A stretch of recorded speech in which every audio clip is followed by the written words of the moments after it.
ಮುಸುಕನು ಸರಿಸಿ ಕಂಗಳ ತೆರೆಸಿದೆ ಶುಭೋದಯ.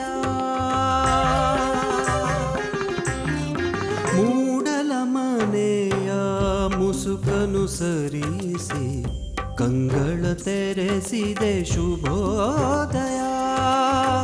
ಮನಸ್ಸಿನ ಮಗನು ಮೆಲ್ಲನೆ ಅರಳಿಸಿ ಚಂದನ ವನದಲ್ಲಿ ಗಂಧವತಿಯುತ ಹೊಮ್ಮಿಸಿ ಚಿಮ್ಮುವ ಶುಭೋದಯ.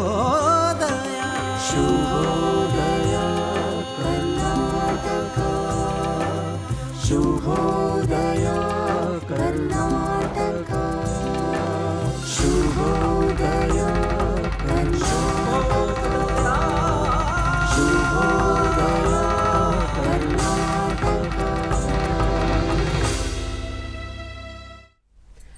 ನಮಸ್ಕಾರ. ಶುಭೋದಯ ಕರ್ನಾಟಕಕ್ಕೆ ಆತ್ಮೀಯ ಸ್ವಾಗತ. ಮಂಕುತಿಮ್ಮನ ಕಗ್ಗ ಒಂದು ಬಹಳ ಸುಂದರವಾದಂಥ ಸಾರನ್ನು ಹೇಳುತ್ತೆ. ಹುಲ್ಲಾಗು ಬೆಟ್ಟದಡಿ ಮನೆಗೆ ಮಲ್ಲಿಗೆಯಾಗು, ಕಲ್ಲಾಗು ಕಷ್ಟಗಳ ಮಳೆಯ ವಿಧಿಸುರಿಯೇ, ಬೆಲ್ಲ ಸಕ್ಕರೆಯಾಗು ದೀನ ದುರ್ಬಲ ರಿಂಗೆ, ಎಲ್ಲರೊಳಗೊಂದಾಗು ಮಂಕುತಿಮ್ಮ ಅಂತ. ಸಮಾಜದಲ್ಲಿ ಕೃಷಿ ಅನ್ನುವಂಥದ್ದೇನಿದೆ ಇವತ್ತಿನ ದಿನಮಾನದಲ್ಲಿ ಬಹಳ ಕಷ್ಟಕರವಾದಂಥ ವಿಚಾರ. ಅಂದರೆ ಕೃಷಿಗೆ ಜನರಿಗೆ ಕೃಷಿ ಮಾಡುವಾಗ ಕೆಲಸಗಾರರು ಸಿಗೋದಿಲ್ಲ, ಕೆಲಸಗಳನ್ನು ಮಾಡೋದಕ್ಕೆ ವ್ಯಕ್ತಿಗಳು ಸಿಗೋದಿಲ್ಲ, ಬಹಳಷ್ಟು ಸಮಸ್ಯೆಗಳನ್ನು ಅಲ್ಲಿ ನೋಡ್ತಾರೆ. ಆದರೆ ಆ ಕೃಷಿಕರಿಗೆ ಯಂತ್ರೋಪಕರಣಗಳನ್ನು ಬಹಳ ಕಡಿಮೆ ವೆಚ್ಚದಲ್ಲಿ ಮಾಡಿಕೊಡ್ತಾ ಅವರ ಒಂದು ಜೀವನಕ್ಕೆ ಆಧಾರವಾಗ್ತಾ ಮತ್ತು ಕೃಷಿಯನ್ನು ಇನ್ನಷ್ಟು ಸರಳವಾಗಿಸಿ, ಹೌದು ಕೃಷಿ ಮಾಡಬೇಕು ಅಂತವಂಥ ಮನಸ್ಥಿತಿಗೆ ತರ್ತಾ ಇರುವಂಥ ಒಬ್ಬ ಮಹಿಳಾ ಸಾಧಕಿ ಇವತ್ತು ನಮ್ಮ ಜೊತೆಗಿದ್ದಾರೆ. ಅವ್ರು ಯಾರು ಅನ್ನುವಂಥ ಕುತೂಹಲಕ್ಕೆ ತೆರೆ ಎಳಿತಾ ಅವರ ಬಗ್ಗೆ ಒಂದು ಕಿರುಚಿತ್ರಣ ಇದೆ, ನೋಡ್ಕೊಂಬರೋಣ.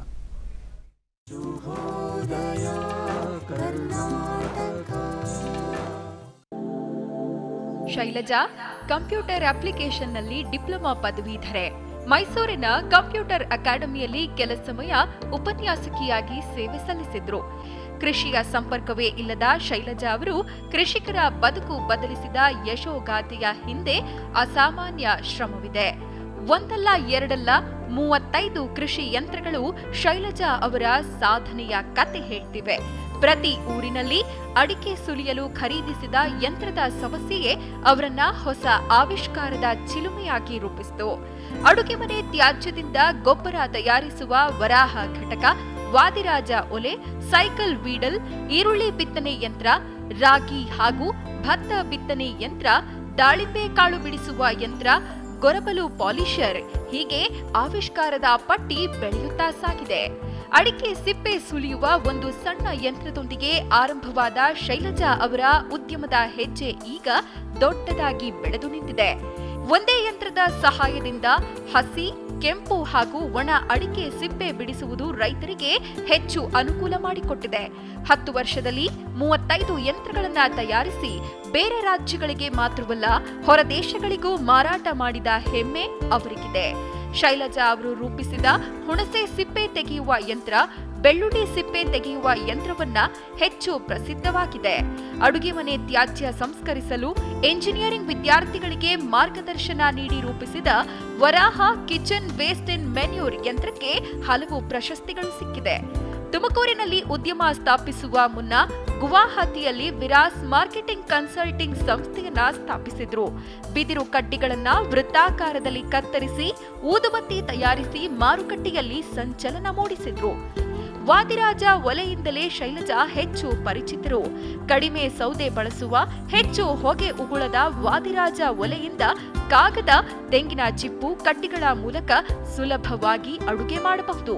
ಶೈಲಜಾ ರೂಪಿಸಿದ ವೆಟ್ ಪ್ಯಾಡಿ ಸೀಡ್ ಡ್ರಿಲ್ ಯಂತ್ರವು ಭತ್ತದ ಕೃಷಿಕರ ಪಾಲಿಗೆ ಸಂಜೀವಿನಿಯಾಗಿದೆ. ಮದುವೆಯಾದ ಹೊಸದರಲ್ಲಿ ದಶಕದ ಹಿಂದೆ ಪತಿಯೊಂದಿಗೆ ಅರುಣಾಚಲ ಪ್ರದೇಶದಲ್ಲಿದ್ದ ಅವರು ಅಲ್ಲಿಯೂ ಸಾಧನೆ ಮೆರೆದಿದ್ದಾರೆ. ಖಾಸಗಿ ಶಾಲೆಯಲ್ಲಿ ಶಿಕ್ಷಕಿಯಾಗಿದ್ದುಕೊಂಡೇ ಲೇಡೀಸ್ ಕ್ಲಬ್ ಆರಂಭಿಸಿದ್ರು. ಕ್ಲಬ್ ಮೂಲಕ ಯುವತಿಯರಿಗೆ ಅಕ್ಕಿ ಹಿಟ್ಟಿನಿಂದ ಖಾದ್ಯ ತಯಾರಿಸುವ ತರಬೇತಿ ನೀಡಿ ನೂರಾರು ಮಹಿಳೆಯರು ಸ್ವ ಉದ್ಯೋಗ ಕೈಗೊಳ್ಳಲು ನೆರವಾಗಿದ್ರು. ಕ್ಲಬ್ ಈಗಲೂ ಅಲ್ಲಿನ ಮಹಿಳೆಯರಿಗೆ ಕೌಶಲ ತರಬೇತಿ ನೀಡುವ ಕೆಲಸವನ್ನ ಮುಂದುವರೆಸಿದೆ. ಇಂತಹ ಸಾಧನೆಗಳಿಂದ ಮನೆ ಮಾತಾಗಿರುವ ಶೈಲಜಾ ಹೆಚ್ ವಿಠಲ್ ಅವರಿಗೆ ಶುಭೋದಯ ಕರ್ನಾಟಕ ಕಾರ್ಯಕ್ರಮಕ್ಕೆ ಆತ್ಮೀಯ ಸ್ವಾಗತ. ಶುಭೋದಯ ಕರ್ನಾಟಕ. ಇದ್ದಾರೆ ಅನ್ನುವಂತಹ ಒಂದು ಕಿರುಪರಿಚೆಯನ್ನ ನೋಡಿದ್ರಿ. ಅದರ ಜೊತೆಗೆ ಬೆಳಗಾಗಿ ನಾನಿದ್ದು ಯಾರ್ಯಾರ ನೆನೆಯಲಿ, ಎಳ್ಳು ಜೀರಿಗೆ ಬೆಳೆಯೋಳ ಭೂಮ್ತಾಯಿ, ಬೆಳಗೊಂದು ಎದ್ದು ಗಳಿಗೆ ನೆನೆದೇನ ಅಂತೀವಲ್ಲ, ಅದೇ ರೀತಿಯಾಗಿ ಪ್ರಕೃತಿಯನ್ನ ಹೆಣ್ಣಿಗೆ ಹೋಲಿಸ್ತಾರೆ. ಅಂದರೆ ಕೃಷಿ ಪ್ರಧಾನ, ಅಂದರೆ ಕೃಷಿ ಯಾವಾಗಲೂ ಕೂಡ ಪುರುಷ ಪ್ರಧಾನ ಅನ್ನುವಂತಹ ರೀತಿ ಆಗೋಗ್ಬಿಟ್ಟಿದೆ. ಅಂಥದ್ರಲ್ಲಿ ಇಂತಹ ಪುರುಷ ಪ್ರಧಾನ ಕೃಷಿಯಲ್ಲಿ ಸಾಕಷ್ಟು ಸಾಧನೆಯನ್ನ ಮಾಡಿದ್ದಾರೆ ನಮ್ಮ ಈ ಅತಿಥಿ. ಅಂದರೆ ಕೃಷಿಗೆ ಸಹಾಯ ಆಗಬೇಕು ಅಂತ ಸಾಕಷ್ಟು ಯಂತ್ರೋಪಕರಣಗಳನ್ನು ಕಂಡು ಹಿಡಿದಿದ್ದಾರೆ. ಅಂತಹ ಶೈಲಜಾ ವಿಠಲ್ ಅವರು ನಮ್ಮ ಜೊತೆಗಿದ್ದಾರೆ. ಅವ್ರನ್ನ ಕಾರ್ಯಕ್ರಮಕ್ಕೆ ಸ್ವಾಗತ ಮಾಡೋಣ. ಮೇಡಮ್ ನಮಸ್ತೆ, ಕಾರ್ಯಕ್ರಮಕ್ಕೆ ಸ್ವಾಗತ. ನಮಸ್ಕಾರ ನಿಮ್ಮಿಬ್ಬರಿಗೂ ಕೂಡ. ನನ್ನನ್ನು ಈ ಒಂದು ಚಂದನ ವಾಹಿನಿಯಲ್ಲಿ ಇದಕ್ಕೆ ನನ್ನನ್ನು ಕರೆದಿರೋದಕ್ಕೆ ಬಹಳ ಆಭಾರಿ. ಈ ಹಿಂದೆನೂ ಬಹಳಷ್ಟು ನನಗೆ ಪ್ರೋಗ್ರಾಮ್ ಬನ್ನಿ ಅಂತ ಹೇಳಿದ ನಂತರ ನಾನು ಇದನ್ನು ನೋಡಿದಾಗ ಅನ್ನಿಸ್ತು, ಎಂತೆಂಥ ಸಾಧಕರು ಬಂದಿದ್ದಾರೆ, ಎಲ್ಲಿ ನಾವು ಬರ್ತೀನಿ ಅಂತ ಒಂದು ನಿಮಿಷ ಅನ್ನಿಸ್ತು ನನಗೆ. ಆಮೇಲೆ ಒಂದು ಕಡೆ ಸಂತೋಷನೂ ಆಯಿತು, ಯಾಕೆಂದರೆ ಕೃಷಿ ಕ್ಷೇತ್ರದಲ್ಲಿ ಅದಕ್ಕಾಗಿ ಏನಾರು ಕೆಲಸ ಮಾಡಿದ್ದಾರೆ, ತೊಡಗಿಸ್ಕೊಂಡಿದ್ದಾರೆ ಅಂದರೆ ಅವರನ್ನು ಗುರುಸೋದವ್ರು ಇಲ್ಲ. ಬಹಳ ಏನಿದ್ರು ಸೆಲೆಬ್ರಿಟಿಗಳು, ಸಿನಿಮಾ ಮಾಧ್ಯಮಗಳಲ್ಲಷ್ಟೇ ಅಂತ ಅಂದ್ಕೊಂಡಿದ್ದೆ. ಒಂದು ರೀತಿ ಖುಷಿನೂ ಆಯಿತು, ಸಂತೋಷ ಆಯಿತು. ಹೌದು, ಈ ಥರ ಮಾಡಿದಾಗಲೂ ಕೂಡ ಈ ಥರ ಇದಕ್ಕೂ ಒಂದು ಮನ್ನಣೆ ಇದೆ ಅಂತ ಸಂತೋಷ ಆಯಿತು. ಅದಕ್ಕಾಗಿ ಎಲ್ಲರಿಗೂ ಆಭಾರಿ. ಅಂದರೆ ನಿಮಗೆ ಚಂದನ ವಾಹಿನಿಗೆ ಒಂದು ಸಿಮಿಲಾರಿಟಿ ಇದೆ. ನೀವು ರೈತರಿಗಾಗಿ ಕೆಲಸ ಮಾಡ್ತೀರಿ, ಸಮಾಜದ ಅತ್ಯಂತ ಕೆಳಮಟ್ಟದಲ್ಲಿರುವಂಥವ್ರಿಗೆ ಕೆಲಸ ಮಾಡ್ತೀರಿ. ಚಂದನ ವಾಹಿನಿ ಕೂಡ ಹಾಗೆ. ಅಂದರೆ ಬಹಳಷ್ಟು ಎಲೆಮರೆಕಾಯಿ ಅನ್ನೋದಕ್ಕಿಂತ ತುಂಬ ಹಿಂದೆ ಇರೋರ ಹತ್ರ ಹೋಗಿ ಅಲ್ಲಿನ ಅತಿಥಿಗಳನ್ನು ಕರ್ಕೊಂಬರುವಂಥ ಕೆಲಸ ಚಂದನ ವಾಹಿನಿ ಮಾಡ್ತಾ ಇದೆ. ಇವತ್ತು ನೀವು ಬಂದಿರೋದು ತುಂಬ ಖುಷಿ. ಮೊದಲನೇದಾಗಿ ನಿಮ್ಮ ಈ ಇನೋವೇಷನ್ಸ್ ಅಂತ ಹೇಳ್ತಾರಲ್ಲ, ಈ ಇನೋವೇಷನ್ನ ಮನಸ್ಥಿತಿಗಳು ಹೇಗಿರುತ್ತೆ? ಯಾಕಂದರೆ ಅಲ್ಲಿ ಬಿಸ್ನೆಸ್ ಮಾಡಬೇಕು ಅನ್ನುವಂತಹ, ಹಣ ಗಳಿಸ್ಬೇಕು ಅಂತಹ ಆಸೆ ಆಕಾಂಕ್ಷೆಗಳಿದ್ದಾಗ ಇನೋವೇಷನ್ ಮಾಡ್ಲಿಕ್ಕೆ ಸಾಧ್ಯ ಇಲ್ಲ, ರೆಪ್ಲಿಕೇಶನ್ ಮಾಡಬಹುದಲ್ಲಿ. ಇನೋವೇಷನ್ ಅಂದರೆ ಹುಡುಕಾಟ, ಅನ್ವೇಷಣೆ ಮಾಡುವಂಥ ಮನಸ್ಥಿತಿಗಳು ಹೇಗಿರುತ್ತೆ ಅಂತ ಅದನ್ನು ತಿಳ್ಕೋಬೇಕು ಅನ್ನೋಂಥ ಕುತೂಹಲ ಸದಾಕಾಲ ಇರುತ್ತೆ ನಮಗೆ. ಸೊ ಅದಕ್ಕೆ ಅಂತಂದರೆ ಅದು ಈ ಒಂದು ಆವಿಷ್ಕಾರ ಆಗಿರ್ಬೋದು, ಅವೆಲ್ಲ ನನ್ನ ಮದುವೆ ನಂತರದಿಂದ ಬಂದದ್ದು. ಸೊ ಅದನ್ನ ನೋಡುವಾಗ ನಾನು ಹಿಂದಿಂದ ಶುರು ಮಾಡಬೇಕಾಗಿ ಬರುತ್ತೆ. ಅಂದರೆ ಮನಸ್ಥಿತಿ ಯಾವತ್ತಿತ್ತು ಅಂತ ಅಂದರೆ ಸಾಮಾನ್ಯ ನೀವು ಹುಡುಕಾಟ ಮಾಡ್ತಿರುವಾಗ ಯಾವ ರೀತಿ ಮನಸ್ಥಿತಿಯಲ್ಲಿರುತ್ತೆ? ಅಂದರೆ ಈ ಒಂದು ಯಂತ್ರೋಪಕರಣ ಮಾಡಬೇಕು, ಅಥವಾ ಈ ಒಂದು ಯಂತ್ರೋಪಕರಣ ಉಪಯೋಗ ಆಗುತ್ತೆ, ಜನರಿಗೆ ಸಮಾಜಕ್ಕೆ ಉಪಯೋಗ ಆಗುತ್ತೆ ಅಂತ ಯೋಚನೆ ಮಾಡ್ತಿರಲ್ಲ, ಅದನ್ನು ಮಾಡುವಾಗ, ಆ ಇನೋವೇಷನ್ ಮಾಡುವಾಗ ನಿಮ್ಮ ಒಂದು ಬೆಂಚ್ ಮಾರ್ಕ್ಗಳೇನಿರುತ್ತೆ ಅಂತ? ಇದು ಕೆಲವು ಬಾರಿ ನಾವೇ ಶುರು ಮಾಡಿದಾಗ ಯಾವುದೋ ಒಂದು ನಾವು ಸುತ್ತಮುತ್ತಲಿನ ನೋಡಿದಾಗ ಬಂದಿರುತ್ತೆ. ಬಟ್ ಆನಂತರ ಈಗ ನಾನು 15 ವರ್ಷದಲ್ಲಿ ಇಷ್ಟೊಂದು ಮಾಡಿದ್ದೀನಿ ಅಂದರೆ ಅದಕ್ಕೆ ಕಾರಣ ಜನಗಳು ಬರ್ತಾರಲ್ವ ನಮ್ಮ ಜೊತೆ ಡಿಸ್ಕಷನ್ಗಾಗಿರ್ಬೋದು, ಸ್ಪಂದಿಸ್ತಿರ್ತಾರಲ್ಲ, ಅವಾಗ ನಮ್ಗೇನಾಗತ್ತೆ, ಅಲ್ಲೇ ನಮಗೆ ಉತ್ತರ ಸಿಗತ್ತೆ. ನಮ್ಮ ಪ್ರಶ್ನೆಗಳಿಗೆ ಅಲ್ಲೇ ಉತ್ತರ ಸಿಗತ್ತೆ. ಅವ್ರಿಗೇನು ಬೇಕಾಗಿದೆ ಅನ್ನೋದು ನಮಗೆ ಗೊತ್ತಾಗ್ತಾ ಹೋಗುತ್ತೆ. ನಾನು ಶುರು ಮಾಡಿದ ಒಂದು ಪ್ರಾಡಕ್ಟಿಂದ ನಾನು ಶುರು ಮಾಡಿದ್ದು, ಅದು ಇಷ್ಟೆಲ್ಲ ಪ್ರಾಡಕ್ಟ್ಗಳು ಬರೋದಕ್ಕೆ ಕಾರಣ ಆಗಿದ್ದು ಎಲ್ಲ ನನ್ನ ಸ್ವ ಇಚ್ಛೆಯಿಂದ ಅಲ್ಲ, ಅವರಿಗೆ ಬೇಕಾಗಿದೆ. ಅವ್ರು ಇಂಟ್ರಾಕ್ಟ್ ಮಾಡಿದಾಗ ಅಥವಾ ಅವರ ಸಮಸ್ಯೆಗಳನ್ನ ಆಲಿಸಿದಾಗ, ಸೊ ಅವರಿಂದನೇ ನಮಗೆ ಬರ್ತಾ ಹೋದಾಗ ಅದೊಂದು ಪ್ರೇರಣೆ ಆಗ್ತಾ ಹೋಗುತ್ತೆ. ಓಹೋ, ಇವರಿಗೆ ಇದು ಬೇಕಾಗಿದೆ, ಯಾಕೆಂದರೆ ನಾವು ಅದನ್ನು ಮಾಡಬೇಕು ಅಂತಲೇ ನಾವು ಬಂದಿರೋದ್ರಿಂದ ಅವ್ರಿಗೆ ಇದರದ್ದು ಅವಶ್ಯಕತೆ ಇದೆ ಅಂತಂದಾಗ ಖಂಡಿತವಾಗಿ ಮನಸ್ಸೇನಾಗತ್ತೆ, ಅಲ್ಲಿಗೆ ವಾಲತ್ತೆ, ಮಾಡಬೇಕು, ಇದಕ್ಕೊಂದೇನೋ ಪರಿಹಾರ ಕಂಡುಹಿಡಬೇಕು ಅನ್ನೋ ತಕ್ಷಣ ನಮಗೆ ಗೊತ್ತಾಗತ್ತೆ. ಹಾಗೆ ಒಂದೊಂದಾಗಿ ಮಾಡ್ತಾ ಮುಂದಕ್ಕೆ ಹೋಗ್ತಾ ಇದ್ವಿ. ಮನಸ್ಥಿತಿ ಅಂತ ಹೇಳಿದ್ರೆ, ಮನಸ್ಥಿತಿ ಅಂದರೆ ಬರೋದಕ್ಕಿಂತ ಮುಂಚೆನೇ ನಾವು ಇದೊಂದು ಮಾಡಬೇಕು ಅಂತ ಬರೋದಕ್ಕಿಂತ ಮುಂಚೆನೇ ಮನಸ್ಸಿನಲ್ಲಿ ಇತ್ತು. ನಾವು ಯಾವುದಕ್ಕಾಗಿ ಹೋಗ್ತಾ ಇದ್ದೀವಿ, ಏನು ಮಾಡಬೇಕಾಗಿದೆ ಅದ್ರ ಬಗ್ಗೆ ಒಂದು ಯೋಚನೆ ಮಾಡೇ ನಾವು ಒಂದು ಕ್ಷೇತ್ರಕ್ಕೆ ಬಂದಿರೋದ್ರಿಂದ ಸೊ ಮನಸ್ಸು ಸ್ವಲ್ಪ ಮಟ್ಟಿಗೆ ಇತ್ತು.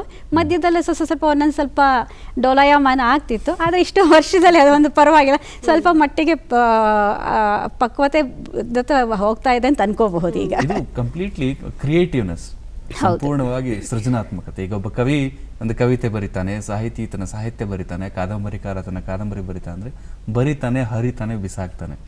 ಇಲ್ಲ, ಇದು ನನಗೆ ಇಚ್ಛೆ ಸರಿ ಅನಿಸ್ಲಿಲ್ಲ. ನಿಮ್ಮ ಇನೋವೇಷನ್ಗಳಲ್ಲೂ ಹೀಗೆ ಆಗುತ್ತೆ? ಖಂಡಿತವಾಗ್ಲಿ. ಅದ್ರಲ್ಲಿ ಕೈಯಲ್ಲಿ ಹರಿಬೋದು, ಇದರಲ್ಲಿ ಸುತ್ತಿಗೆ ಇದರಲ್ಲಿ ಹೊಡೆದು ಹಾಕಬೇಕಾಗತ್ತೆ ಅಷ್ಟೇ.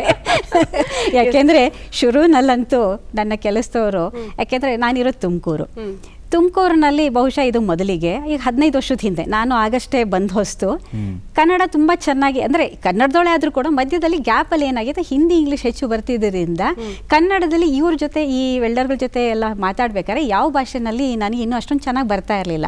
ಸೊ ನನ್ನದೇ ಆದ ಇಂಗ್ಲೀಷ್ ಎಲ್ಲ ಮಿಕ್ಸ್ ಮಾಡಿ ಮಾತಾಡ್ತಿದ್ದಾಗ ಇದನ್ನು ಒಂದು ಮಾಡಿದಾಗ ಸೊರ ಹೋಗಲ್ಲ. ಯಾಕೆಂದರೆ ನಮಗೆ ನಮ್ಮ ತಲೆ ಒಳಗೆ ಯಾವ ರೀತಿ ಆಗಬೇಕು ನಮಗೆ ಗೊತ್ತಿರಲ್ಲ. ಎಂಡ್ ಪ್ರಾಡಕ್ಟ್ ಏನಾಗಬೇಕು ಅನ್ನೋದು ಗೊತ್ತಿರುತ್ತೆ, ಪ್ರಾಸೆಸ್ಸು ಸ್ವಲ್ಪ ಮಟ್ಟಿಗೆ ತಿಳಿದಿರುತ್ತೆ, ಆದರೆ ನಾವು ಅಂದ್ಕೊಂಡಿದ್ದು ಮೊದಲೇ ಸರಿ ಅನ್ಕೊಂಡು ಆಗದೇ ಇರುತ್ತೆ. ಸೊ ಅದು ಬಹಳಷ್ಟು ರೂಪಗಳು ಹೋಗಿ ಹೋಗಿ ಹೋಗಿ ಕೊನೆಗೊಂದು ಫೈನಲ್ ಒಂದು ಪ್ರಾಡಕ್ಟ್ ಆಗಿ ಬರುತ್ತೆ. ಸೊ ಇನ್ ಬಿಟ್ವೀನ್ ಪ್ರಾಸೆಸ್ ಥಾಟಿಂದ ಪ್ರೋಟೋಟೈಪ್ ಟು ಎಂಡ್ ಪ್ರಾಡಕ್ಟ್ ತನಕ ಏನು ಇರುತ್ತೆ ಅದರಲ್ಲಿ ಬಹಳಷ್ಟು ಸರಿ ಚೇಂಜಸ್ಗಳಾಗ್ತಿರುತ್ತೆ. ಕೆಲಸದವರು ಕೂಡ ಈಗ ನಾವು ಮಾಡೋದಕ್ಕಿಂತ ನಮ್ಮ ಜೊತೆಗೆ ಏನು ಟೀಮು ಕೆಲಸದವ್ರು ಇದ್ದಾರೆ ಅವರು ಕೂಡ ನಮ್ಮ ಜೊತೆ ಸ್ಪಂದಿಸಬೇಕು. ನಾವು ಏನು ಯೋಚನೆ ಮಾಡ್ತೀವಿ, ಏನು ಹೇಳ್ತಾ ಇದ್ದೀವಿ, ಅವರು ಅದನ್ನು ಮಾಡ್ತಾ ಹೋಗಬೇಕಾಗತ್ತೆ.